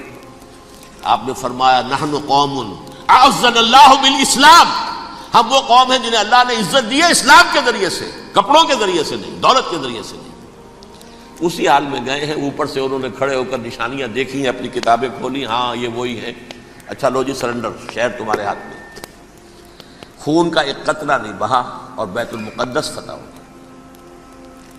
لیکن اس وقت حضرت عمر نے ایک نرمی یہ کی کہ یہودیوں کے لیے بھی اسے اوپن سٹی قرار دے دیا۔ یہ احسان عظیم حضرت عمر کا، اس سے پہلے یہودی آ ہی نہیں سکتا تھا، داخل ہی نہیں ہو سکتا تھا، وہاں وہ آ کر وزٹ نہیں کر سکتا تھا، زیارت نہیں کر سکتا تھا اپنے مقدس مقامات کی۔ حضرت عمر نے یوں سمجھیے کہ تقریباً 550 برس کے بعد ان کے لیے راستہ کھولا ہے کہ ہاں تم آ سکتے ہو، زیارت کر سکتے ہو۔ لیکن یہ عیسائیوں نے لکھوایا معاہدے کے اندر، انہیں یہاں آپ آباد ہونے کی اجازت نہیں دیں گے، لیکن کم وزٹ دی پلیسز، دیکھیں زیارتیں کریں اور جائیں۔ یہ معاہدہ حضرت عمر کا ہے رضی اللہ تعالیٰ، جو پھر خلافت راشدہ کے بعد بنو امیہ نے بھی اس کو آرڈر کیا، بنو عباس نے کیا، پھر جو ہمارے یہ ترکوں میں اندر خلافت آئی تو ترک خلفاء نے بھی اس معاہدے کی پوری پابندی کی۔ فلسطین میں آ سکتے ہیں یہودی صرف زائرین کی حیثیت سے، وہاں آباد نہیں ہو سکتے۔ اب آئیے اگلا دور آیا حضرت عثمان کا دور خلافت۔ یہ ہے وہ وقت کہ اب یہود نے امت مسلمہ کی پیٹھ میں چھرا گھونپا۔ وہ کیسے؟ ایک یہودی عبداللہ ابن سبا اسلام کا لبادہ اوڑھ کر آ گیا، معاشرے کا جائزہ لے لیا، ان میں بنو ہاشم اور بنو امیہ میں جو پرانی کشاکش تھی اس کے کچھ نہ کچھ جراثیم باقی ہیں، اگر ان کو ذرا بھڑکا دے تو مسلمانوں میں انتشار پیدا ہو جائے۔ کہا یہ عثمان کون ہے؟ یہ تو بنو امیہ میں سے ہے، یہ حق تو بنو ہاشم کا ہے، خلافت ان کے پاس ہونی چاہیے، محمد کے تو رشتہ دار وہ ہے صلی اللہ علیہ وسلم۔ عوام الناس کے اندر بات پھیلنی شروع ہوئی، پھر ایک بڑی سازش کے انداز میں حضرت عثمان کے خلاف پروپیگنڈا، حضرت عثمان کے جو عاملین تھے، گورنر تھے، ان کے خلاف پروپیگنڈا، اور ایسی ہوشیاری کرتے تھے کہ کوفے میں کوفے کے حاکم کے خلاف کچھ نہیں کہنا، اجی مصر میں یہ ہو رہا ہے، اجی شام میں یہ ہو رہا ہے، اجی یہ جو عثمان ہے وہ یہ کر رہا ہے، یہ ظلم ہو رہا ہے، یہ لوٹ مار ہو رہی ہے، یہ خیانتیں ہو رہی ہیں۔ اب نہ تو اس زمانے میں مینز آف کمیونیکیشن، کیسے تصدیق کریں؟ افواہیں تو آپ آج کراچی کے اندر شروع ہو جائے تو پتہ نہیں چل سکتا کسی کو کہ کیا اس میں صداقت ہے، کیا جھوٹ ہے، اور بری بات جو ہے فطرت انسانی کی کمزوری ہے، وہ فوراً قبول کرتا ہے، کسی کے بارے میں اچھی بات ماننے کو تیار نہیں ہوتا، لیکن بری بات تو فوراً تیار ہے۔ بہرحال یہ فتنہ انہوں نے اٹھایا، حضرت علی کی الوہیت کا فتنہ اٹھایا، حضرت عثمان کے خلاف الفتنۃ الکبریٰ برپا کیا، حضرت عثمان شہید ہوئے۔ اس کے بعد 5 برس تک مسلمان ایک دوسرے کی گردنیں کاٹتے رہے، باہمی خانہ جنگی ہوئی، امت کو وہ زخم لگایا ہے جو آج تک جس سے خون رس رہا ہے۔ یہ شیعان عثمان اور شیعان علی تھے جو بعد میں پھر سنی اور شیعہ ہو اور آج تک ہے۔ فتنہ کس نے جگایا؟ ایک عبداللہ ابن سبا یہودی اور اس کے کارندے، شیطان کا ایجنٹ، اور انسانوں میں سے بھی اس کے جو بھی حواریین تھے اور شیطانوں کے اندر سے بھی تھے، انہوں نے بھی اس آگ کو بھڑکایا۔ یہ آپ سوچ لیجئے کہ یہ کس نے وہ زخم لگایا؟ یہودی۔ اگلا دور آیا، خلافت راشدہ ختم ہوئی، بنو امیہ کا بھی دور کافی گزر گیا۔ طارق ابن زیاد 712 عیسوی میں حملہ کرتے ہیں اسپین پر۔ اسپین اس وقت عیسائیت کا بہت بڑا گڑھ، بڑے کٹر ترین عیسائی جو ہے وہ اسپین میں تھے، لہذا یہودیوں کی وہاں بہت پٹائی ہوتی تھی، بہت پٹائی ہوتی، یہ میں بتا چکا ہوں، دشمنی تھی ان کی تو چلی آ رہی تھی عیسائیوں کے ہاتھوں یہودیوں کی، وہ تو سن 300 عیسوی سے ایمپرر کانسٹنٹائن کے بعد سے شروع ہو گئی تھی۔ اس حوالے سے یہودیوں نے اس وقت چالاکی یہ برتی، کچھ راستے واسطے بتائے، کچھ مدد کی طارق ابن زیاد کی۔ طارق ابن زیاد نے انہیں اپنا محسن سمجھا، ہسپانیہ فتح ہو گیا تو یہودی چونکہ محسنین کی فہرست میں آ چکے تھے، انہیں بہت اقتدار نصیب ہوا، بڑی سپورٹ مسلمانوں نے دی۔ ان کے بڑے بڑے علماء جو ہیں اسی دور کے اندر پیدا ہوئے، بڑے بڑے تھنکرز ان کے اسی دور میں پیدا ہوئے۔ بن گوریون جو کہ ایک وزیر اعظم تھا اسرائیل کا، اس نے یہ لکھا ہے اپنی کتاب میں، Muslim Spain was the golden era of our diaspora. وہ ڈائسپورا جو 70 عیسوی سے شروع ہوا تھا اور 1917 عیسوی تک جاری رہا ہے، اس میں سے گولڈن ایرا ہمارا جو تھا وہ مسلم اسپین تھا، ہسپانیہ میں بیٹھ کر ہم نے عیش کیے۔ لیکن وہاں سے انہوں نے اور جو کچھ کیا، یہ تو داستان کے بہت سے گوشے ہیں، لیکن میں جس اسٹریٹ لائن میں چل رہا ہوں اس کے اعتبار سے ایک بات سمجھ لیجیے، وہاں بیٹھ کر انہوں نے اب عیسائیت کی پیٹھ میں چھرا گھونپا، پروٹیسٹنٹ مذہب پیدا کیا، تقسیم کر دیا، جیسے شیعہ سنی کی تقسیم، عبداللہ ابن سبا، رومن کیتھولک اور پروٹیسٹنٹ کی تقسیم، یہودی علماء۔ ہوتا کیا تھا، ہسپانیہ کی یونیورسٹیاں ہیں، کارڈووا میں ہے، ٹولیڈو میں ہے، گریناڈا میں ہے، غرناطہ، قرطبہ، تولیتلا، اور وہاں آتے تھے لوگ، فرانس سے چلے آ رہے ہیں نوجوان پڑھنے کے لیے، جرمنی سے چلے آ رہے ہیں، اٹلی سے چلے آ رہے ہیں، 3 ہی ملک قریب ترین پڑھتے ہیں سینٹرل جو یورپ کے ہیں۔ یہاں پر جو ہے وہ اسلام جو نور پھیلا رہا تھا اس سے بھی مستفیض ہوئے، جہالت کے جو ہے پردے ان کے وہ چھٹے، اس کے ساتھ ہی وہ یہودی وہاں ان کے اندر جو جراثیم داخل کر رہے تھے وہ اس عیسائیت کے خلاف بغاوت تھی، جو اس وقت دنیا میں عیسائیت اس وقت تھی، پوپ کا راج تھا دنیا میں اس وقت۔ یورپ میں جو عیسائیت تھی اس میں ایک طرف بادشاہ تھے، لیکن بادشاہوں کی حیثیت وہاں پر یوں سمجھ لیجئے کٹ پتلیوں کی تھی، اصل قوت پوپ کے ہاتھ میں تھی۔ اور پوپ کو انہوں نے جیسے قرآن نے کہا اتخذوا احبارہم و رہبانہم اربابا من دون اللہ، کیونکہ سینٹ پال نے شریعت موسوی ساقط کر دی تھی تو اب شریعت تھی ہی نہیں، پوپ کو اختیار تھا جس چیز کو چاہے حلال قرار دے دے، جس چیز کو چاہے حرام قرار دے دے۔ اتخذوا احبارہم و رہبانہم اربابا من دون اللہ۔ انہوں نے کہا صاحب یہ پوپ کس بلا کا نام ہے، یہ بھی انسان ہے، بات تو ٹھیک تھی نا، اصل حیثیت تو کتاب کی ہونی چاہیے نا، ڈیوائن بک، دی ریویلڈ اسکرپچر. لہذا اور یہ کتاب ہر شخص پڑھ سکتا ہے. کوئی پوپ کے باپ کو جو ہے کوئی اس کے لیے پروپرائٹری رائٹس تو نہیں ہے کہ صرف پوپ پڑھ سکتا ہے یا پادری پڑھ سکتے ہیں. ہم بھی پڑھ سکتے ہیں, ہم بھی سمجھ سکتے ہیں. یہ باتیں تھی کہ جن کو بڑھا چڑھا کر بیان کر کے اور پوپ کا اقتدار ختم کرا دیا اور توجہ مرکوز کر دی بائبل کی طرف. اب بائبل میں بڑا حصہ تو اولڈ ٹیسٹامنٹ کا ہے. نتیجہ کیا ہوا؟ یہود کی عظمت پروٹیسٹنٹس کے نزدیک مسلم ہو گئی.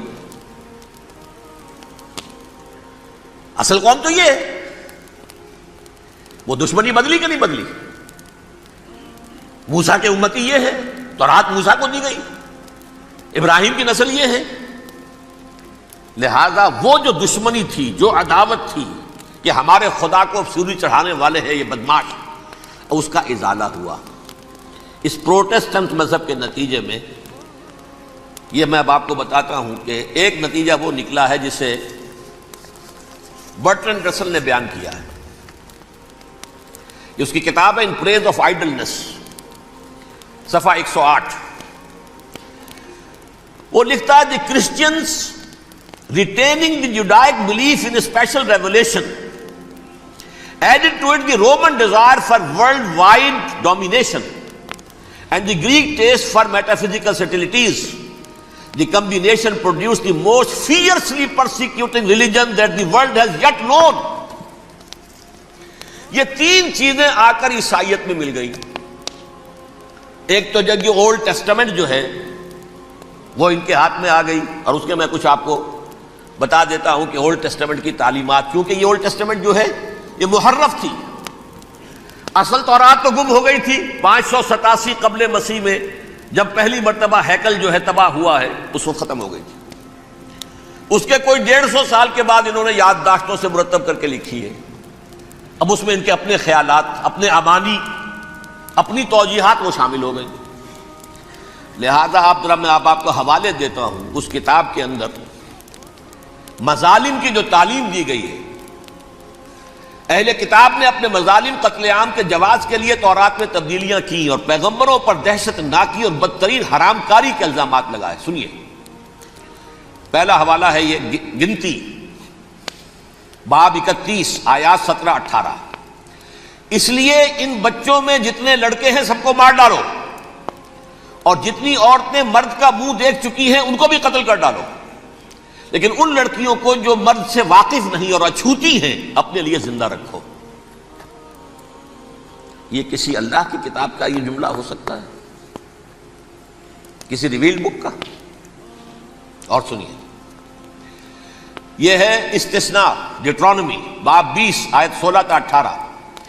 پر ان قوموں کے شہروں میں جن کو خداوند تیرا خدا میراث کے طور پر تجھ کو دیتا ہے, کسی ذی نفس کو جیتا نہ بچا رکھنا, جیسا خداوند تیرے خدا نے تجھ کو حکم دیا بالکل نیست کر دینا. مرد, عورتیں, بچے, بوڑھے سب ختم. یہ کتاب مقدس ہے. اور سنیے, سیموئیل باب 27 آیت نمبر 9. اور داؤد نے اس سرزمین کو تباہ کر ڈالا اور عورت مرد کسی کو جیتا نہ چھوڑا. نمبر 4, ان سب آباد شہروں کو ماں, عورتوں اور بچوں کے بالکل نابود کر ڈالا. کتاب استثناء باب 3 آیت 6. یہ ہے جو کہہ رہا ہے برٹرنڈ رسل, کرسچینٹی میں آ کر یہ تین چیزیں شامل ہو گئی.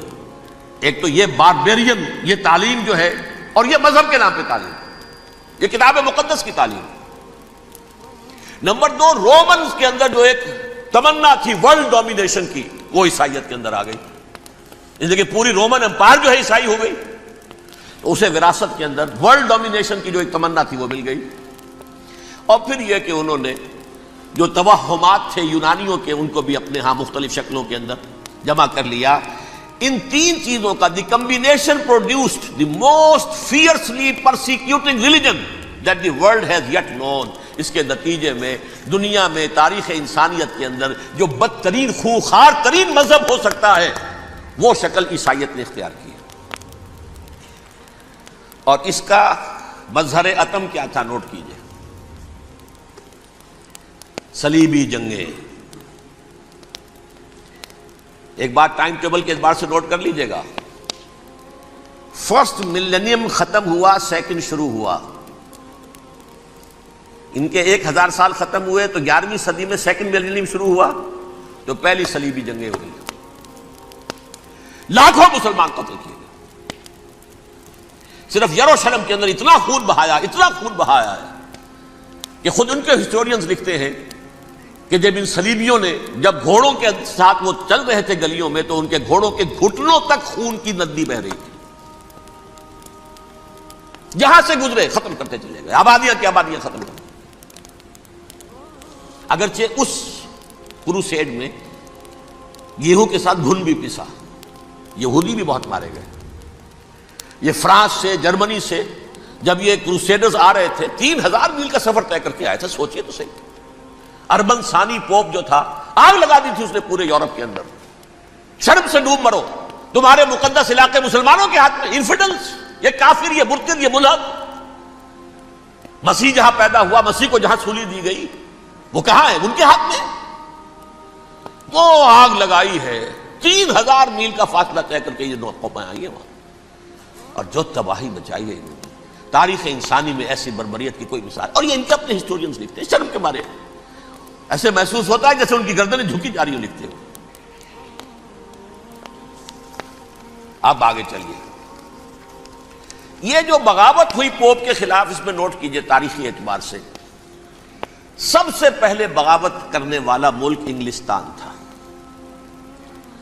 اس نے اپنا چرچ علیحدہ بنایا، چرچ آف انگلینڈ. تو پوپ سے رشتہ منقطع. The first Protestant kingdom in Europe was England. اسی سے رشتہ جوڑی west, white Anglo Saxon Protestants. ان میں اولیت کا شرف کسے حاصل ہے؟ برطانیہ شریف کو. یہاں پر انہوں نے اب ایک بہت بڑا جو کارنامہ کیا، پوپ کی گرفت کب ہوئی یورپ پر سے؟ پروٹیسٹنٹ مذہب کا فروغ ہوا تو انہوں نے سود کی اجازت حاصل کر لی. جب تک پوپ کی حکومت تھی سود حرام تھا.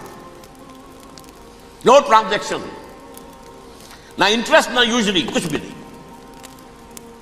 پروٹیسٹنٹس کے ذریعے سے سود کی اجازت حاصل کر لی. اس کے بعد بڑے بڑے بینک بنا کر بیٹھ گئے. The house of Rothschilds, the house of Goldsmiths. یہ عمران خان صاحب کے جو خطر جو تھے گولڈ سمتھ، یہ بینکرز، بڑی بڑی فیملیز. ان لوگوں نے کیا کیا؟ اب ریشہ دوانیاں.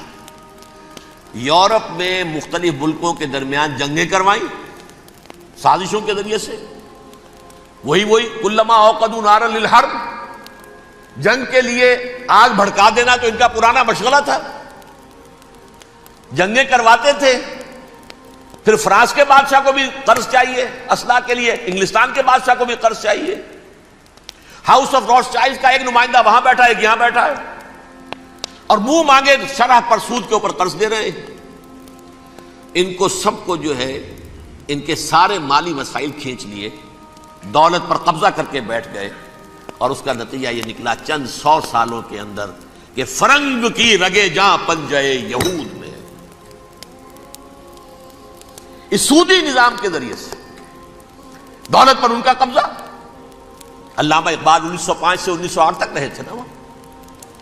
لیکن یہ کہ ان کی نگاہ تھی ایسی، گاہ میری نگاہ تیز چیر گئی دل وجود، گاہ الجھ کے رہ گئی میرے توہمات میں. انہوں نے دیکھا ہے کہ فرنگ کی رگے جاں پنجے یہود میں ہے. ابھی ہٹلر کا تو وجود بھی نہیں تھا، بعد میں ہٹلر کو محسوس ہو گیا نا واقعتاً ہمارا اصل دشمن یہ یہودی ہے جو یہاں پر بیٹھا ہوا، جو ہمارا خون چوس رہا ہے. آخر یوں ہی تو نہیں، دماغ اس کا ایسے تو خراب نہیں ہو گیا تھا. یہ قتل عام، یہ ہولوکاسٹ کس لیے؟ اس نے پہچان لیا تھا، اس لیے کہ وہ ویسٹ نہیں تھا. وائٹ اینگلو سیکسن پروٹیسٹنٹس، اصل جادو جو چلا وہ ان پر چلا. اور برطانیہ ان کا سب سے بڑا جو ہے وہ پشت پناہ، مددگار، حامی. اس کے ساتھ ساتھ انہوں نے کوشش کی، یہ ترک خلفاء بیچارے، مرد بیمار تو بن ہی چکا تھا یورپ کے اندر، زوال سے دوچار ہو چکی تھی ترکی خلافت. انہوں نے بھی محل بنائے تھے، آج تجھ کو بتاتا ہوں تقدیر امم کیا ہے، شمشیر و ثنا اول، طاؤس و رباب آخر۔ بڑے بڑے قرضے لے کر محل بنے تھے یہ، جو آج جا کر آپ استنبول میں دیکھ لیجئے، قرضوں کے اندر بندھے ہوئے۔ لیکن یہ کہ کم سے کم یہ ضرور کیا کہ بڑی سے بڑی رشوت انہیں یہودیوں نے پیش کی کہ کسی طرح ہمیں فلسطین میں آباد ہونے کی اجازت دے دو، لیکن this goes to their credit, انہوں نے کہا نہیں، یہ معاہدہ جو عمر نے کیا تھا رضی اللہ تعالی عنہ، اس کو میں نہیں بدل سکتا۔ تم جاؤ، جا کے زیارت کرو، آ جاؤ، تم وہاں آباد نہیں ہو سکتے، کیونکہ ترکی کے زیر زندگی تھا نا علاقہ، سلطنت عثمانیہ میں شامل تھا، پورا ویسٹ ایشیا، پورا ایسٹ یورپ، پورا شمالی افریقہ، 3 بر اعظموں پر پھیلی ہوئی تھی سلطنت عثمانیہ اور خلافت عثمانیہ۔ 400 برس تک خلافت ان کے ہاں گئی ہے۔ انہوں نے نہیں مانا، نتیجہ کیا نکلا؟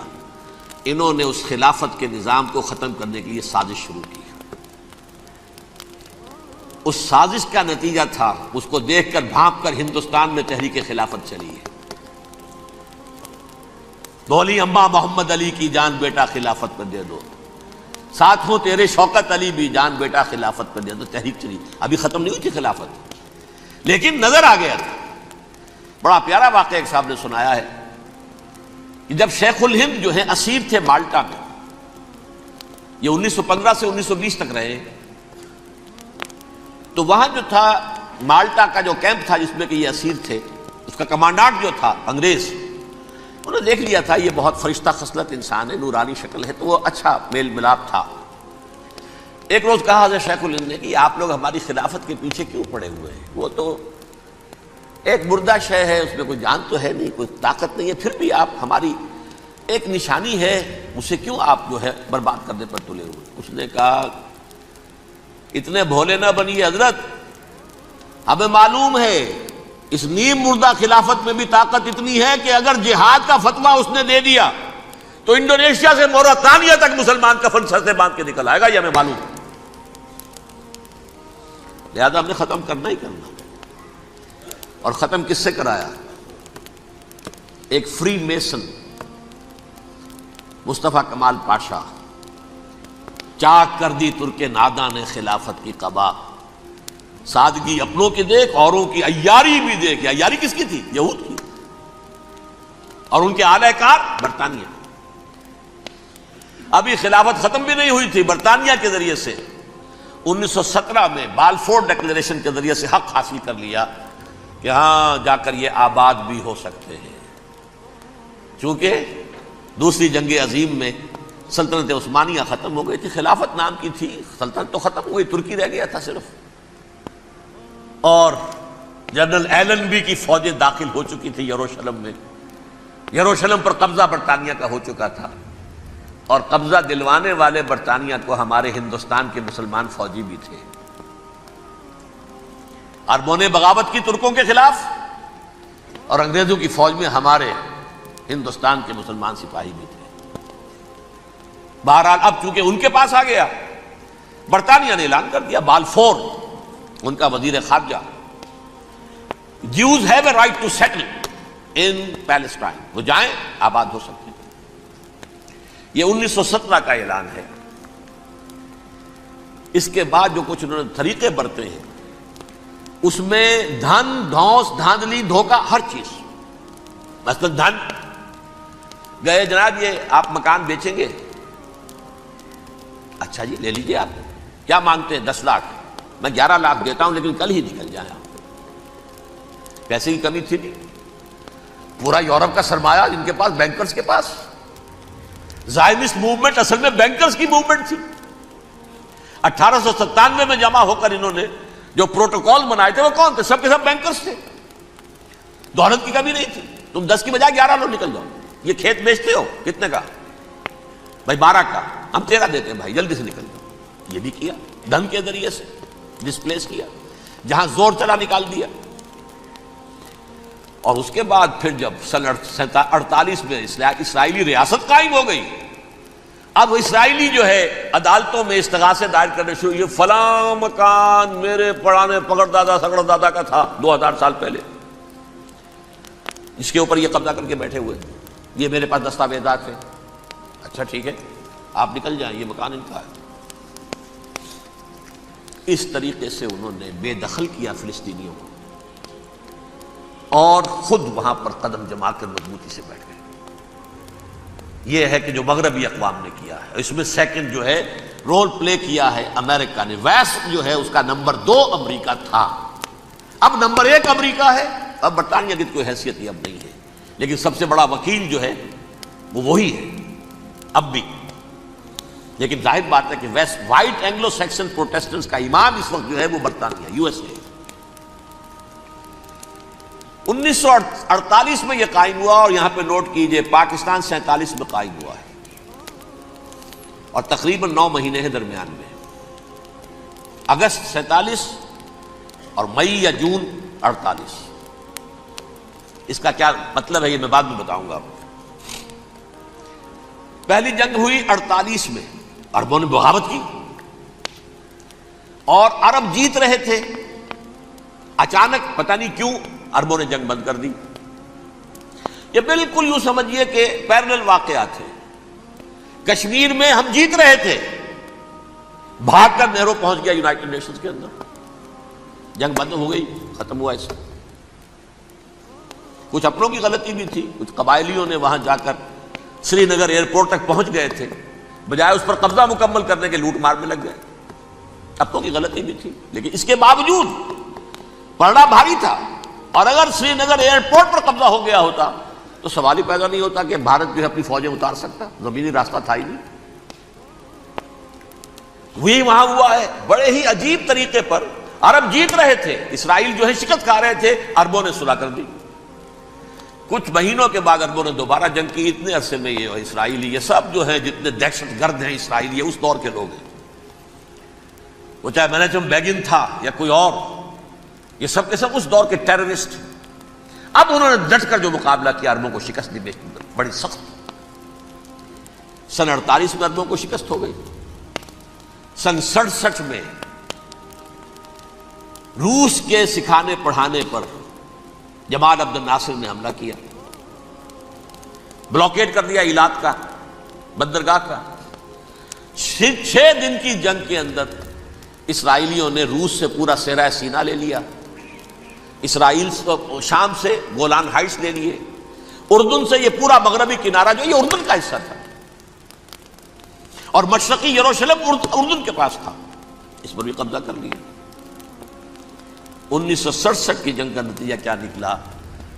یروشلم پورا کا پورا یہودیوں کے قبضے میں چلا گیا، جو 1948 میں آدھا کر دیا گیا تھا۔ ویسٹرن یروشلم یہ یہودیوں کے پاس، ایسٹرن یروشلم مسلمانوں کے پاس، اور مشرقی یروشلم ہی میں مسجد اقصیٰ ہے اور قبۃ الصخرہ ہے، وہ مسلمانوں کی تحویل میں تھے۔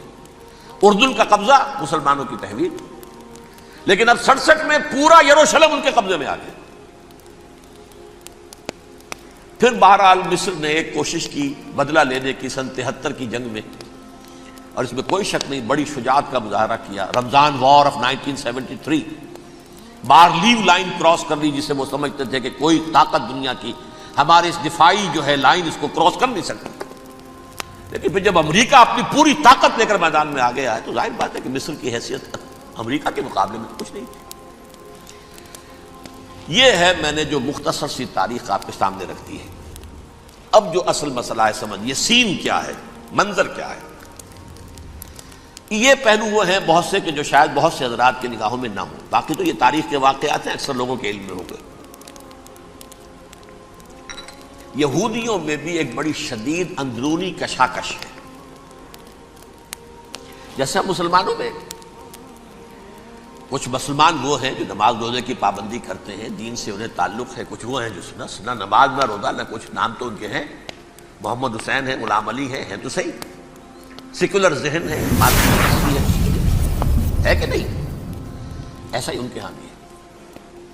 اصل یہودی جو ہے، عملی یہودی، اس کی شکل آپ نے اگر کبھی دیکھی ہو، اس کے سر کے اوپر اونچا ہیٹ ہوتا ہے کالا، ان کی زلفیں لمبی لمبی ہوتی ہیں، خاص طور پر یہ جو ہے کلپٹی کے بال، یہ قلمے جو ہیں یہ تو لا کے چھلے بنا کر بڑا خوبصورت سا جو ہے وہ ہار بناتے ہیں، لمبا کالا کوٹ پہنا ہوتا ہے، لمبی داڑھی ہوتی ہے، یہی وجہ ہے کہ مسلمانوں میں بھی مصر میں جس کی لمبی داڑھی ہوتی تھی، اب کچھ حالات شاید بدل گئے، وہ سمجھتے تھے یہ یہودی ہے، لیکن لمبی داڑھی یہودی رکھتا تھا، مسلمان نہیں۔ مسلمان تو عرب صرف ٹوکن داڑھی رکھتے ہیں یا شیو کرتے ہیں، یا سعودیوں کی طرح صرف کوئی نشان چھوڑتے ہیں، اللہ اللہ خیر سے۔ لمبی داڑھی شعار جو ہے یہودیوں کا ہے۔ ایک انتہا پر تو یہ ہے، دوسری انتہا پر وہ جنہیں کسی شے سے غرض نہیں، شراب بھی پیتے ہیں، سب کچھ ہے، سور بھی کھاتے ہیں یہودی، بینکرز ہیں، بڑے بڑے سائنسدان ہیں، سب کچھ ہیں، وہ زیادہ تر جو ہیں سیکولر ذہن کے۔ کچھ بیچ بیچ میں بھی ہیں، جیسے یہ ایریل شیرون ہے، ویسے شیوڈ ہے، داڑھی تو نہیں ہے اس کے، لیکن سر پہ وہ ضرور وہ جو ہے اس کی ٹوپی سی آپ کو رکھی نظر آ جائے۔ یہ ہے درمیانی یہودی ہونے کا نشان کہ ایک شعار انہوں نے اپنا جو ہے برقرار رکھا ہوا، وہ ایک ٹوپی چپکی ہوئی سے ہوتی ہے، وہ ٹوپی کیا ہوتی ہے پتہ نہیں، کیسے ٹکی رہتی ہے مجھے نہیں معلوم۔ یہ جو کشمکش ہے اس میں، جو زیادہ رائٹسٹ اور لیفٹسٹ کی کہہ لیجیے، سیکولر اور مذہبی لوگوں کی کشمکش ہے، ان کے درمیان ایک کشاکش جو ہے اس کو سمجھ لیجیے کہ وہ کیا ہے۔ ایک چیز تو ان دونوں کے درمیان قدر مشترک ہے، پوری دنیا کی مالیات پر ہم تسلط کریں گے، قبضہ کریں گے، ڈومینیٹ کریں گے، لوگوں کو ہم بنا کر رکھ دیں گے حیوان، ملٹی نیشنل کمپنیاں ہوں گی، انہی کا راج ہوگا، انہی کی حکومتیں ہوں گی، انڈسٹری انہی کے ہاتھ میں ہوگی، لوگ یا مزدوروں کی حیثیت سے کام کریں گے یا تھوڑے سے مینیجرز ان میں سے بھی ہم لے کر کچھ تنخواہیں ان کو بھی دے دیں گے، باقی سود کے ذریعے سے ملائی ہم کھینچتے رہیں گے، مکھن ہمارے پاس آتا رہے گا۔ ورلڈ ڈومینیشن، اکنامک ڈومینیشن، یہ تو دونوں کے نزدیک متفق علیہ ہے، سیکولر بھی چاہتے ہیں اور جو مذہبی یہودی وہ بھی چاہتے ہیں۔ اس کے بعد ایک اختلاف ہے، مذہبی یہودی یہ کہتا ہے ہمیں گریٹر اسرائیل بنانا ہے، اور گریٹر اسرائیل وہ سارے علاقے ہیں جو ان کی تاریخ میں اسرائیل سلطنت کا حصہ رہے۔ حضرت یوسف کے زمانے میں یہودی جا کر آباد ہوئے مصر میں، جو ڈیلٹا کا علاقہ ہے، زرخیز ترین علاقہ جو ہے، جوشن کا علاقہ، وہ کہتے ہیں وہ ہمارا ہے، کئی سو برس ہمارے ہیں۔ سرائے سینا ہمارا ہے، اس میں کوہ طور ہے جس پہ حضرت موسیٰ کا ہم کلام ہوئے اللہ سے، تورات ملی، اس میں 40 برس تک ہم بھٹکتے پھرے ہیں۔ صحرائے تی ہے یہ، یتیہون فی الارض 40 سنہ۔ پھر فلسطین تو خیر ہماری جدی پشتی جائیداد ہے، جاگیر ہے۔ پھر یہ عرب جو ہے یہ بھی مدینے تک ہمارا ہے، مدینے سمیت ہمارے قبیلے وہاں تھے جہاں سے نکالا مسلمانوں نے۔ پورا عراق ہمارا ہے، پورا شام ہمارا ہے، اور ترکی کا بھی ایک علاقہ ہے ابتدائی مشرقی جنوبی، وہ بھی ہمارا ہے۔ یہ ہے گریٹر اسرائیل کا نقشہ، یہ ہم نے بنانا ہے۔ جبکہ جو سیکولر ذہن کے لوگ کہتے ہیں کیا کرو گے اس کو بنا کے، اس میں جو عرب ہیں وہ تم سے لڑتے رہیں گے، تم انہیں مارو گے وہ تمہیں ماریں گے، اگر تم 10 مارو گے تو ایک تو وہ بھی ماریں گے نا تمہارا، ٹھیک ہے؟ فائدہ کیا ہے؟ اس کی بجائے ہم یہ کرتے ہیں کہ عرب اور اسرائیل مل کر، کزنز ہیں نا آپس میں، آپ کو معلوم ہے بل کلنٹن نے یہ الفاظ کہے تھے جب اسحاق ریبن سے معانقہ کرایا تھا شاہ حسین مرحوم کا، تو کیا کہا؟ You are cousins. حضرت ابراہیم کے 2 بیٹوں سے نسل ہے نا، حضرت اسماعیل سے عرب ہے، حضور ہے، اور حضرت اسحاق سے یہ بنی اسرائیل ہے، کزنز ہے، یو آر کزنز۔ تو ہم کزنز مل کر ایک اکنامک یونٹ بناتے ہیں، جیسے ایشیا پیسیفک ایک یونٹ بن گیا ہے، آسیان ایک یونٹ بن گیا ہے، وغیرہ وغیرہ، پورا یورپ ایک یونٹ بن گیا ہے، ایک کرنسی بن گئی ہے۔ ہم اس پورے علاقے کو ایک اکنامک یونٹ بناتے ہیں، پیسہ اربوں کا ہوگا، ان کے پاس بہت دولت ہے، تیل ان کا ہوگا، بہت تیل ہے ان کے پاس، مزدور ان کے ہوں گے، بڑی تعداد ہے ان کی، مینجمنٹ ہماری ہوگی، ٹیکنیکل نو ہاؤ ہمارا ہوگا، سائنسدان ہم ہوں گے، ملائی ہم کھاتے رہیں گے، چھاچھ ان کو دیتے رہیں گے۔ تو ہمیں آم کھانے ہیں، پیڑ گننے کی کیا ضرورت ہے؟ خام خواہ ان کی دشمنی مول لیں، زیادہ دشمنی بڑھائیں، یہ اس چھوٹے سے اسرائیل کو تسلیم نہیں کرتے، ہم گریٹر اسرائیل کو کیسے تسلیم کر لیں گے؟ یہ لہذا اس خیال کو دل سے نکالو۔ یہ اختلاف ہو گیا نمبر 1، بہت بڑا اختلاف۔ لیکن نمبر 2، اس اختلاف میں اتفاق یہ پیدا کیا گیا، یہاں ایک بات ہم آپ کی مانتے ہیں، ہم کسی بھی پیس پروسیس میں جروشلم نہیں دیں گے ان کو، عربوں کو۔ یہ انڈیوائیڈڈ دارالخلافہ رہے گا اسرائیل کا. اور نمبر 2 مسجد اقصی اور قبۃ الصخرہ کو گرا کر تھرڈ ٹیمپل بنائیں گے. یہ مذہبی یہودیوں کو اتنی رشوت اگر وہ نہ دیں تو وہ ان کے ساتھ کام کرنے کو تیار ہی نہیں ہے. یہ پورا پس منظر سمجھ لیجئے. اصل میں بٹوین دی لائنز سمجھے بغیر یہ خبریں جو آپ پڑھتے ہیں. ادھر امریکہ کا معاملہ کیا ہے؟ ایک طرف وہ پشت پناہ ہے، حمایتی ہے، پروٹیکٹر ہے، محافظ ہے اسرائیل کا. اسرائیل امریکہ ہی کی آؤٹ پوسٹ سمجھ لیجئے، اسی کی ایک ریاست سمجھ لیجئے. لیکن اس کے ساتھ ہی وہ اپنے جو دنیاوی عالمی مصلحتیں ہیں، اتنی بڑی قوم عرب کی جو ہے اسے بھی دشمن تو نہیں بنانا چاہتا. ان میں بھی ماڈریٹس کو چاہتا ہے کہ رہے ماڈریٹس، یہ جو ہماری جیب میں ہے، حسنی مبارک ہو، شاہ فہد ہو، جو ہماری جیب میں ہے. ورنہ یہ کہ وہاں پر اگر زیادہ ریڈیکل لوگ آ گئے تو ہمارا ویسے ہی بیڑا غرق ہوگا. لہذا وہ جبر کرتے رہے ان پر کہ صلح کرو کوئی نہ کوئی.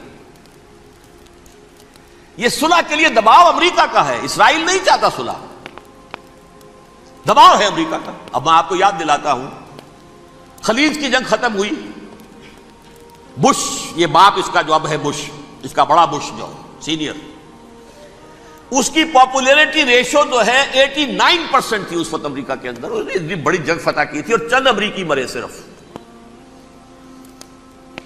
لیکن اس نے ایک موقف اختیار کیا یہود کے خلاف. $10 بلین منظور ہو چکے تھے، اسرائیل کو دیے جانے تھے نئے سیٹلمنٹس بنانے کے لیے اسرائیل میں.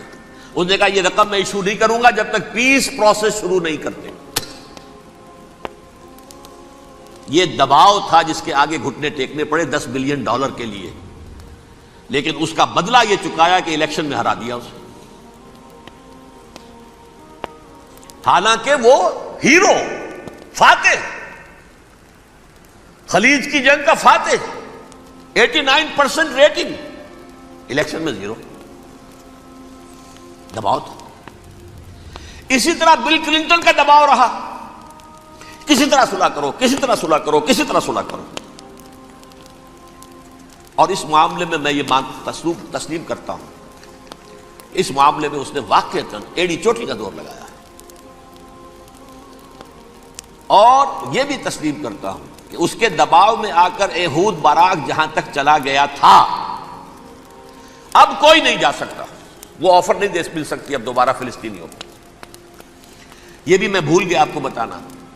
یہ جب پروسیس شروع ہوا ہے جس کا نام تھا لینڈ فار پیس، اصول کیا دیا تھا امریکہ نے کہ دیکھو اسرائیلیوں، یہودیوں، تم نے سن 67 میں جو زمینیں ان سے چھینی تھیں، جو علاقے، یہ ان کو واپس کر دو اور ان سے صلح کر لو، یہ سب تمہیں ریکگنائز کر لیں گے، جنگ ختم ہو جائے گی.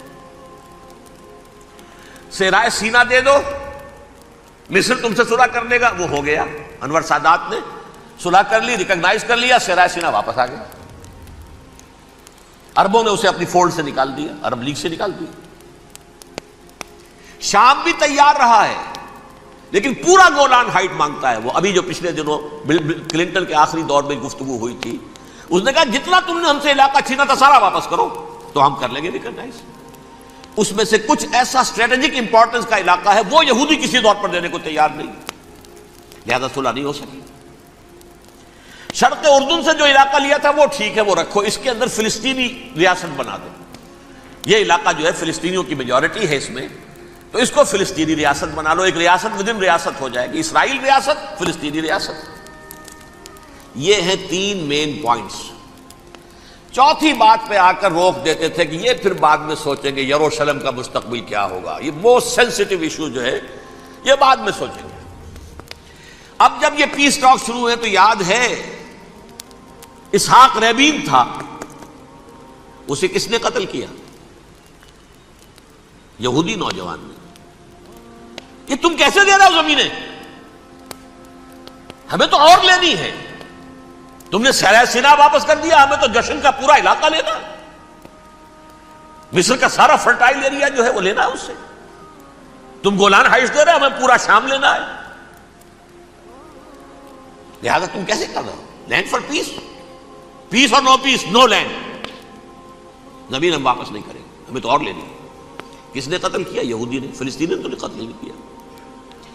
احود بارہ کی بات میں آپ کو بتا رہا ہوں، یہ یہاں تک چلا گیا تھا کہ اسرائیلی ریاست بھی ہم فلسطینی ریاست بھی مان لیں گے، یروشلم بھی مشرقی یروشلم دے دیں گے، تمہارا اقتدار ہوگا اس پر۔ البتہ یہ جو احاطہ ہے جس میں جنوب میں مسجد اقصیٰ ہے اور ذرا شمال کی طرف ہے قبۃ الصخرہ۔ قبۃ الصخرہ آپ جانتے ہیں، جب بھی ٹیلی ویژن پر یروشلم سے کوئی خبر آ رہی ہوتی ہے تو پیچھے وہ بڑا سا مینار، وہ گنبد نظر آتا ہے سنہرا۔ یہ وہ جگہ ہے چٹان، ٹیمپل ماؤنٹ۔ یہ پہاڑی تھی پہلے، جیسے کوہ صفا کوہ مروہ اب کیا رہ گئی ہیں، کبھی پہاڑیاں تھی یہ۔ کوہ صفا کے اوپر چڑھ کر حضور نے نعرہ لگایا تھا ما صباحا، اب کیا ہے وہ کوہ صفا بیچارہ، وہ تو ایک چھوٹی سی علامت ہے، کوئی پہاڑیاں سے دکھائی دیتی ہے، اس کے اوپر بھی گنبد ہے۔ اسی طرح ٹیمپل ماؤنٹ ہے وہ جہاں پر کہ ہیکل سلیمانی تھا، اور وہ گرا دیا تھا رومیوں نے، مسلمانوں نے تو نہیں گرایا۔ لیکن پھر حضور کو معراج وہاں سے ہوا تو عبد الملک بن مروان نے وہاں پر یہ بہت بڑا گنبد بنا دیا، یہ قبۃ الصخرہ ہے۔ وہ مسجد اقصیٰ نہیں ہے، مسجد اقصیٰ اس کے علاوہ ہے، وہ جنوبی علاقے میں ایک ریکٹینگولر احاطہ ہے بہت بڑا، جس کے جنوبی علاقے کے اندر مسجد اقصیٰ ہے، اور یہ اس کے شمالی حصے۔ احود براق نے یہاں تک آفر کر دی تھی کہ مسجد اقصیٰ کو اپنے پاس رکھ لو، لیکن یہ ٹیمپل جو ہے، یہ ٹیمپل ماؤنٹ، یہ قبۃ الصخرہ نہیں۔ اس لیے کہ یہ ہماری کمٹمنٹ ہے مذہبی یہودیوں کے ساتھ کہ ہم یہاں پر جو ہے ٹیمپل بنائیں گے، تھرڈ ٹیمپل، ہیکل سلیمانی کی تیسری مرتبہ تعمیر یہاں ہوگی۔ لیکن ظاہر بات ہے فلسطینی کیسے مان لیں، مسلمان کیسے مان لیں؟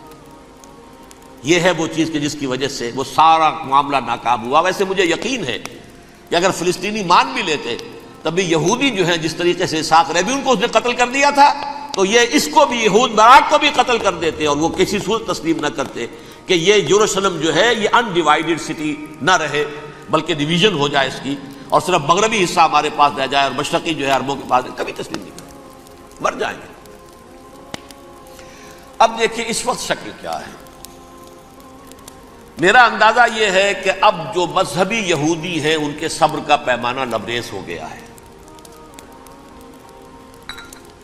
اور اب ایک مڈ وے آدمی اس وقت وہاں پر آ گیا ہے، ٹوپی والا۔ اگرچہ وہ پریکٹسنگ یہودی اس طرح کا نہیں ہے، داڑھی والا نہیں ہے، زلفوں والا نہیں ہے وہی کوٹ پینٹ والا، لیکن یہ کہ اوپر رکھتا ہے وہ ٹوپی۔ ایریل شرون اور انتہائی سفاک، جس نے کہ فلسطینیوں کے 2 کیمپ ایسے اڑائے تھے جیسے کہ چیونٹیوں کا ہو لشکر اور ان کو پاؤں تلے رون دیا جائے، اس طریقے سے ختم کیا تھا۔ بہت بڑا قاتل، مرڈرر، وہ وزیر اعظم ہے۔ اور اب جو ہے ان کے صبر کا پیمانہ لبریز ہو گیا ہے۔ اب ان کا فیصلہ یہ ہے کہ انہیں 3 بڑے بڑے قدم اٹھانے۔ نمبر 1، فلسطینیوں کا خاتمہ، ایتھنک کلینزنگ۔ اگر یہ فلسطینی رہتے ہیں یہاں پر تو اگر 10 ہم ان کے ماریں گے تو 2-3 یہ ہمارے مار دیں گے۔ تو اسرائیلی کی جان تو بہت قیمتی ہے، یہ تو خیر 1000 بھی مر جائیں تو کوئی بات نہیں، یہ تو کیڑے مکوڑے ہیں، جنٹائلز ہیں، گوئمز ہیں، یہودی وہ مر جائیں، لہذا ان کا ٹنٹا مکاؤ، اب ان کو ختم کرو۔ وہ اشتہار شاید آپ کے دلوں سے گزرا ہوگا جس میں میں نے یہ الفاظ لکھے ہیں کہ بوسنیا کی ایتھنک کلینزنگ جو ہے ماند پڑ جائے گی، اور جو کچھ ایتھنک کلینزنگ ہوئی تھی 500 برس قبل ہسپانیہ میں، اس کا نقشہ آپ دیکھیں گے دنیا میں۔ اس وقت کیا ہوا تھا؟ عربوں کو، مسلمانوں کو یا جلا دو، قتل کر دو، یا جہازوں میں ان کو ڈمپ کر گئے اور لے جا کر شمالی افریقہ کے ساحل کے اوپر اتار دو اور ڈمپ کر دو۔ ایک بچہ بھی نہیں رہنے دیا تھا ہسپانیہ میں۔ 1492 میں سقوط غرناطہ ہوا ہے، اور اس کے بعد 10 سال کے اندر اندر ایک ایک بچہ مسلمانوں کا ختم کر دیا۔ یہ ہے فیصلہ ان کا۔ اب بہت بڑا قدم وہ اٹھانے پر مجبور ہے۔ کب تک آپ کو رہیں گے؟ ہمارے لوگ مارتے ہیں، 16 نوجوان ہمارے مار دیے۔ لیکن آج گھر تھا، اس میں ایک چلا گیا فلسطینی، بم اپنے جسم سے باندھ کر وہاں اڑا دیا، خود بھی اڑ گیا، 16 ان کے نوجوان اڑ گئے۔ لہذا یہ چیز ان کے لیے ناقابل برداشت ہے، ان کے صبر کا پیمانہ اب لبریز ہو رہا ہے۔ نمبر 2، انہیں بہرحال اب یہ کرنا ہے کہ مسجد اقصیٰ کو گرائیں، قبۃ الصخرہ کو گرائیں اور ٹیمپل بنائیں۔ یہ انتفاضہ جو اب شروع ہوا 1 سال پہلے سے، یہ شیرون نے دورہ کیا تھا، مسجد اقصی میں گیا تھا، اور اس نے تھرڈ ٹیمپل کی تعمیر کے لیے ایک پتھر جو ہے بنیاد کا پتھر رکھنے کا ارادہ ظاہر کیا تھا، جس پر فلسطینی نوجوان اٹھے ہیں، وہ اینٹیں لے کر اور روڑے لے کر، اور اس وقت سے یہ سلسلہ چل رہا ہے۔ کتنے مارے جا چکے ہیں فلسطینی، لیکن کچھ نہ کچھ یہودی بھی مرے، اسرائیلی بھی مرے، اور جیسا کہ میں نے عرض کیا اب ان کے صبر کا پیمانہ لبریز ہو گیا۔ انف از انف، اب ہم اس معاملے کو ایک دفعہ جو ہے فائنلی ختم کر دیں اور اب بنائیں گے۔ لہذا اب جو ہے کئی ٹن وزن کے وہ جو پتھر تیار ہو کر آ کے رکھ دیے گئے ہیں کہ یہاں یہ بنیاد پڑنی ہے، اس کے اندر یہ پتھر لگے۔ بلکہ ایک لطیفہ بھی مجھے یاد آیا ہے، یہ کوئی 30 سال پرانی بات ہے۔ اس قبۃ الصخرہ کی مرمت ہوئی تھی، تو اس کے اوپر جو یہ سونے کی پتلی چڑھی ہوئی ہے، یہ شاہ حسین اردن والے جو ہے، ظاہر بات ہے تھا بھی انہی کے تسلط میں، یہ انہی کی تولیت میں تھا سن 67 سے پہلے، اس زمانے کی بات میں کر رہا ہوں۔ تو انہوں نے پتہ نہیں 30 من تھا یا 30 ٹن تھا سونا جو ڈونیٹ کیا تھا اس کے اوپر یہ پتلی چڑھانے کے لیے، جو بہت بڑا گنبد نظر آتا ہے پورے کے پورے ماحول کے اوپر چھایا ہوا۔ اس وقت یہودی اخباروں نے لکھا تھا بہت اچھا ہے، یہ سونا ہمارے کام آئے گا جب ہم اپنا ہیکل تعمیر کریں گے۔ کہاں جائے گا سونا؟ سونا یہی رہے گا نا، جب ہم گرائیں گے ہمیں وہ سونا مل جائے گا۔ اب وہ اس پر آ گئے ہیں، مزید دیر نہیں کر سکتے۔ تو آپ نوٹ کیجئے، number 1 ethnic cleansing of Palestinians in Israel. Number 2 demolition of the Aqsa mosque and the Qubbat al-Sakhra. Number 3 امریکہ کو الٹیمیٹم، تم اب اپنے ٹانگ درمیان میں مت لڑاؤ، اور اس کے لیے دھمکی، اگر تم نے ہمارے معاملے میں رکاوٹ ڈالی تمہاری اینٹ سے اینٹ بجا دیں گے۔ نیتن یاہو نے یہ کہا تھا میں واشنگٹن میں آگ لگا دوں گا۔ یہ انہوں نے امریکہ میں عظیم ترین دہشت گردی کر کے امریکہ کی ایڈمنسٹریشن کو، انتظامیہ کو یہ دھمکی دے دی ہے کہ باز آ جاؤ۔ چنانچہ میں یہ بات کہہ کے پرسوں جمعے میں اپنی مسجد سے، مسجد دارالسلام سے نکلا، شام کو، اسی شام کو میں نے ایریل شیرون کی تقریر سن لی T V per. It is not acceptable. Don't appease the Arabs at our expense. We are not going to become Czechoslovakia.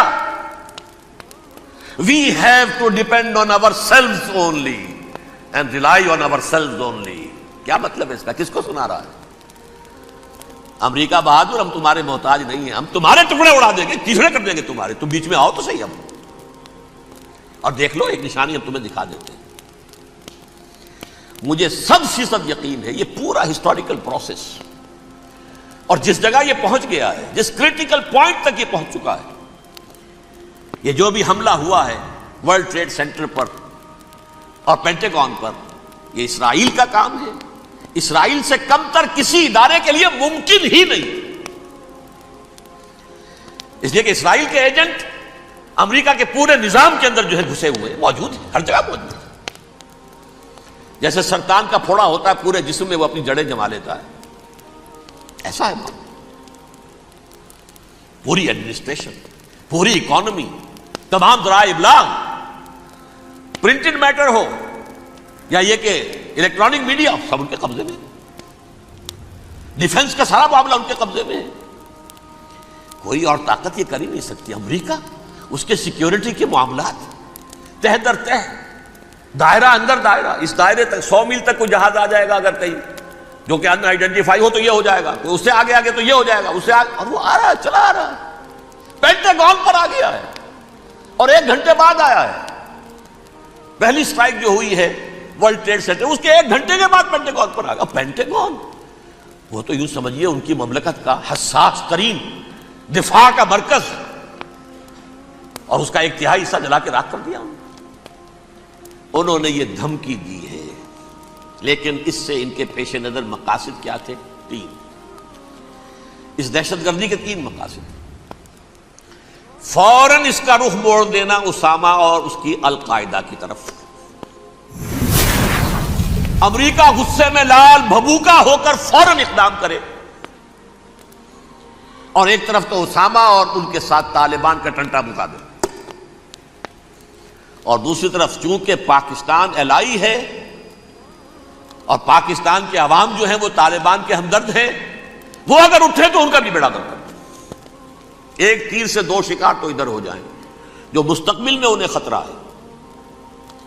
1967 کی جنگ کے بعد جبکہ انہوں نے فتح کا جشن منایا تھا یہودیوں نے، تو انہوں نے پیرس میں جو ایک جشن منایا ہے، وہاں بن گوریون کی تقریر یہ تھی، ہمیں کسی عرب ملک سے کوئی خطرہ نہیں، کوئی اندیشہ نہیں، ہمیں اندیشہ اگر ہے تو صرف پاکستان سے۔ یہ ہے وہ بات جو میں نے کہی تھی، نکتہ کیا ہے، یہ سائملٹینیسلی کیوں وجود میں آئے ہیں یہ دو ملک۔ مشیت ایس ڈی میں پاکستان کا رول یہ ہے، حدیث میں آتا ہے ما انزل اللہ من دائن الا انزل له دوان، اللہ نے کوئی بیماری ایسی نہیں اتاری اس کا کہ توڑ اور دوا پیدا نہ کی ہو۔ اسرائیل کا توڑ پہلے پیدا کیا، جیسے بچے کی ولادت بعد میں ہوتی ہے، ماں کی چھاتیوں میں دودھ پہلے پیدا ہو جاتا ہے۔ یہ اللہ کی فطرت ہے، اللہ کا طریقہ ہے۔ خطرہ انہیں ہے تو ہم سے ہے، اگر کوئی خطر مجھ کو تو اس امت سے ہے، اس کی خاکستر میں ہے اب تک شرار آرزو۔ یہاں کے عوام، حکومت تو ٹھیک ہے ہماری جیب میں آ گئی، عوام کے اندر ہے، یہ بھڑک سکتی ہے چنگاری۔ یہی وجہ ہے بار بار ان کا کہ ہم زیادہ دباؤ نہیں ڈالنا چاہتے پاکستان پر، ہمارا بہت بڑا الائی ہے، ہم بہت پیسے بھی دے دیں گے، یہ بھی کر دیں گے، وہ بھی کر دیں گے، لیکن ہم زیادہ دباؤ نہیں ڈالنا چاہتے، ڈی اسٹیبلائز نہ ہو جائے، یہاں کے عوام کہیں کھڑے نہ ہو جائے۔ لہذا حملہ یہاں سے نہیں، وہ ازبکستان سے کرانے کی باتیں ہو رہی ہیں۔ اندر خانے پوری سپورٹ ہے، لیکن یہ کم سے کم ظاہر نہیں ہونے دیں گے کہ کیا کچھ ہو رہا ہے، تاکہ یہاں کے عوام کے اندر وہ چنگاری جو ہے اس بارود کے اندر پڑ گئی تو یہ شاید ڈی اسٹیبلائز ہو جائے۔ لیکن ڈی اسٹیبلائز ہونے میں جہاں اس کا خطرہ ہے کہ پرویز مشرف کی حکومت ختم ہو جائے، وہاں اس کا بھی خطرہ ہے کہ پاکستان ختم ہو جائے۔ ڈی اسٹیبلائز ہونے کا مطلب کیا ہے؟ بھارت کو واک اوور دے سکتے، جاؤ اب گھس جاؤ تم، پولیس ایکشن کرو، یہاں اب امن نہیں رہا ہے، ہم امن قائم کرنے آ جائیں، یا یونائٹڈ نیشنز کی فوجیں K4 آ جائے یہاں پر امن قائم کرنے کے لیے، اور ہماری جو ایٹمی صلاحیت ہے وہ تو ویسے ہی برباد ہو جائے۔ ایک چیز تو ان کے پیش نظر یہ تھی، اس میں تو اللہ تعالیٰ نے کچھ تھوڑی سی عافیت پیدا کر دی۔ ان کا خیال تھا کہ غصے میں آگ ببو کا ہو کر امریکہ جو ہے بھوکے شیر کی طرح ٹوٹ پڑے گا بس، لیکن وہاں وہ اپنے باپ کی طرح کولیشن بنانے کی فکر ہو گئی اسے۔ کولیشن بنتے بنتے تو وقت لگتا ہے، بستی بسنا کھیل نہیں، بستے بستے بستی ہے، دل کا اجڑنا سہل صحیح، بسنا سہل نہیں ظالم، بستی بسنا کھیل نہیں، بستے بستے بستی۔ کولیشن بناتے بناتے نیٹو بھی پھدکنے لگا تھا کہ ہمارے پاس انہوں نے کچھ ثبوت دیے ہی نہیں ابھی تک، کوئی کسی نے کچھ اور کہا، سعودی عرب نے بھی کہہ دیا ہمارے اڈوں سے آپ جہاز اڑا کر حملہ نہیں کریں گے وغیرہ وغیرہ۔ اس چکر میں ایک تو وقت نکل گیا، اور دوسرے فوراً ہی ان پر آیا ہو گیا یہ تو ہمارے ساتھ کیا ہی اسرائیل نے ہے۔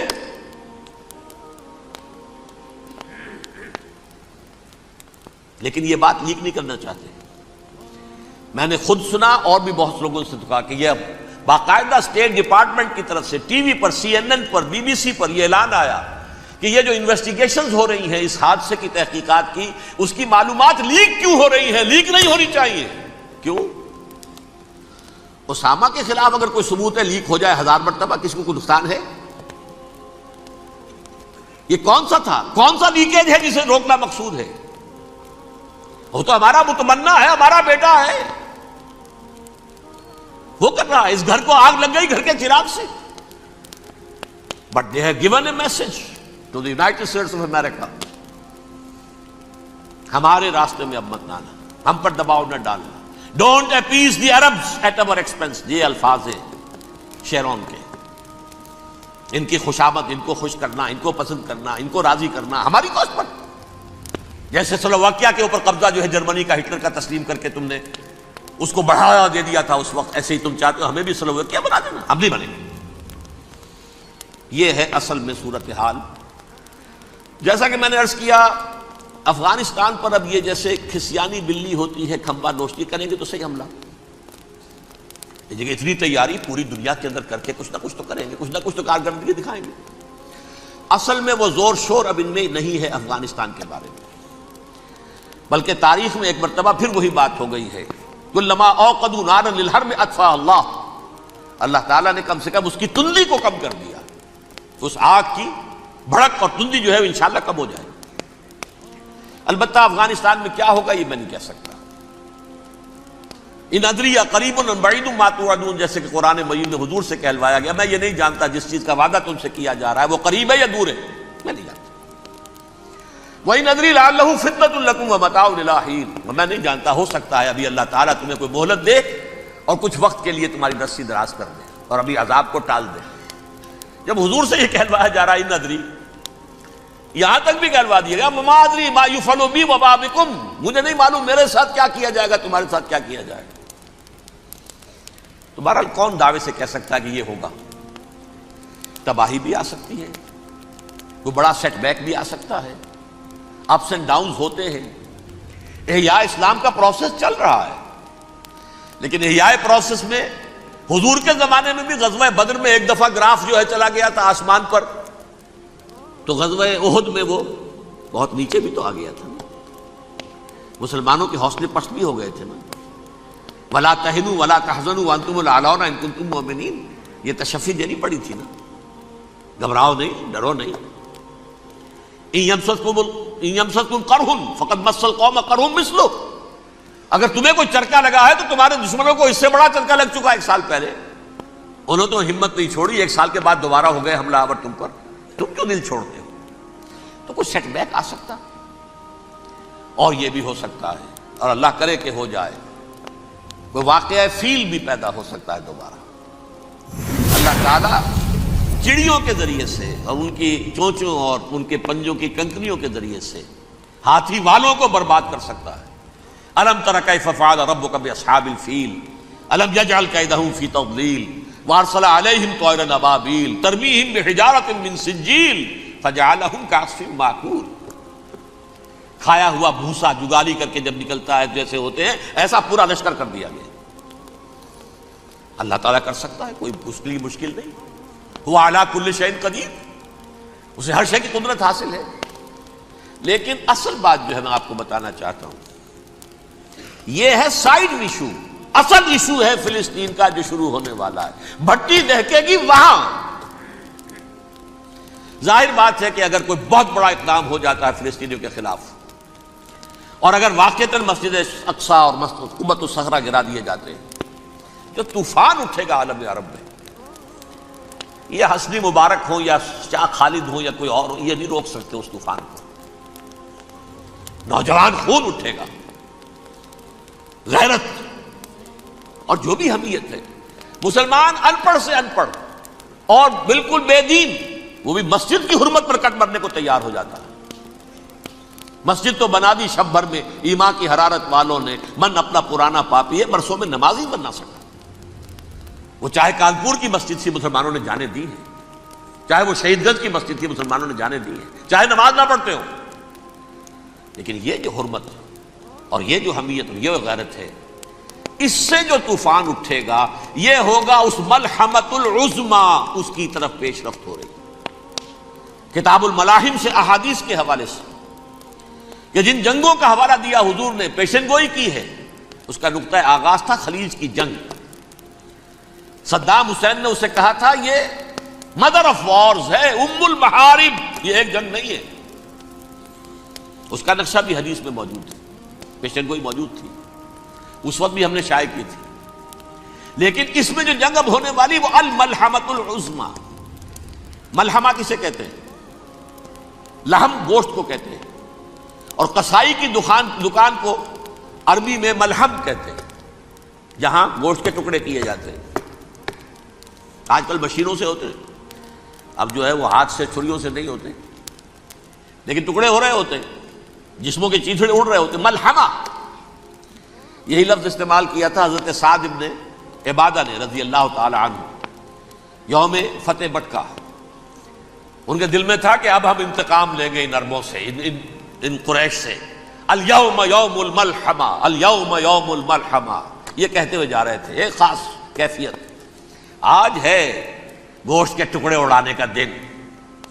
حضور سے کہا کسی نے جا کر کے ساتھ تو یہ کہہ رہے ہیں الیوم یوم الملحمہ، الیوم یوم الملحمہ، حضور نے فرمایا نہیں، ان سے کہو جا کر الیوم یوم المرحمہ، الیوم یوم المرحمہ، آج رحمت کا دن ہے، آج تو میں ان سب کو معاف کروں گا۔ لا تثریب علیکم اليوم، میں تم سے وہی بات کہہ رہا ہوں جو میرے بھائی یوسف نے کہی تھی اپنے بھائیوں سے، اذهبوا فانتم الطلقاء، جاؤ تم سب کے سب آزاد۔ وہ ملحمہ ہے جس کو کہ حضور نے حضرت معاذ بن جبل رضی اللہ تعالیٰ عنہ سے روایت ہے، اس میں سے جو ابو داؤد میں روایت آئی ہے اس میں الملحمۃ العظمی، عظمی مؤنث ہے اعظم کا، آپ کہتے ہیں جنگ عظیم اول، جنگ عظیم دوم، عظیم کا باپ ہو گیا اعظم، سب سے بڑا، اور اس کا مؤنث ہے سب سے بڑی، عظمی، الملحمۃ العظمی، سب سے بڑی لڑائی۔ میرے نزدیک یہ وار کے معنی میں نہیں ہے، بیٹل کے معنی میں۔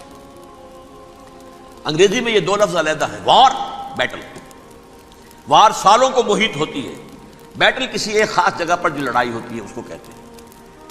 حضور کے اور قریش کے درمیان 6 سالہ وار تھی، جنگ تھی، لیکن battles, battle of Uhud, battle of Badr, یہ بیٹلز تھی، لڑائیاں تھیں۔ تو عظیم ترین جنگ شاید اس اعتبار سے نہ ہو جیسے کہ ورلڈ وار 1 اور ورلڈ وار 2، یعنی اس کی وسعت کا اتنا معاملہ نہیں اور طوالت کا نہیں، لیکن جو لڑائی جو ہے بیٹل ہونی ہے، جس کو کہ یہ لوگ، یا چونکہ میں نے کہا تھا شروع میں کہ سرما ہے میری آنکھ کا خاک حجاز و ہول قدس، نیو ٹیسٹمنٹ کی آخری کتاب ہے the book of Revelation, Revelation of Saint John, اس میں آرمگڈون کہا گیا ہے اسے۔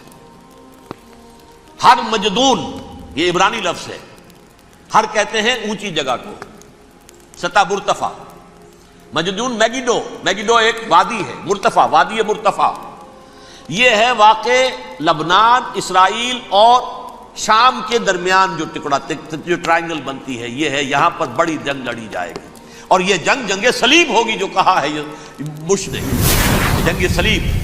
سیکنڈ ملینیم شروع ہوئی تھی تو پہلی صلیبی جنگ ہوئی تھی، تھرڈ ملینیم شروع ہوا ہے، یہ سیکنڈ صلیبی جنگ ہے، یہ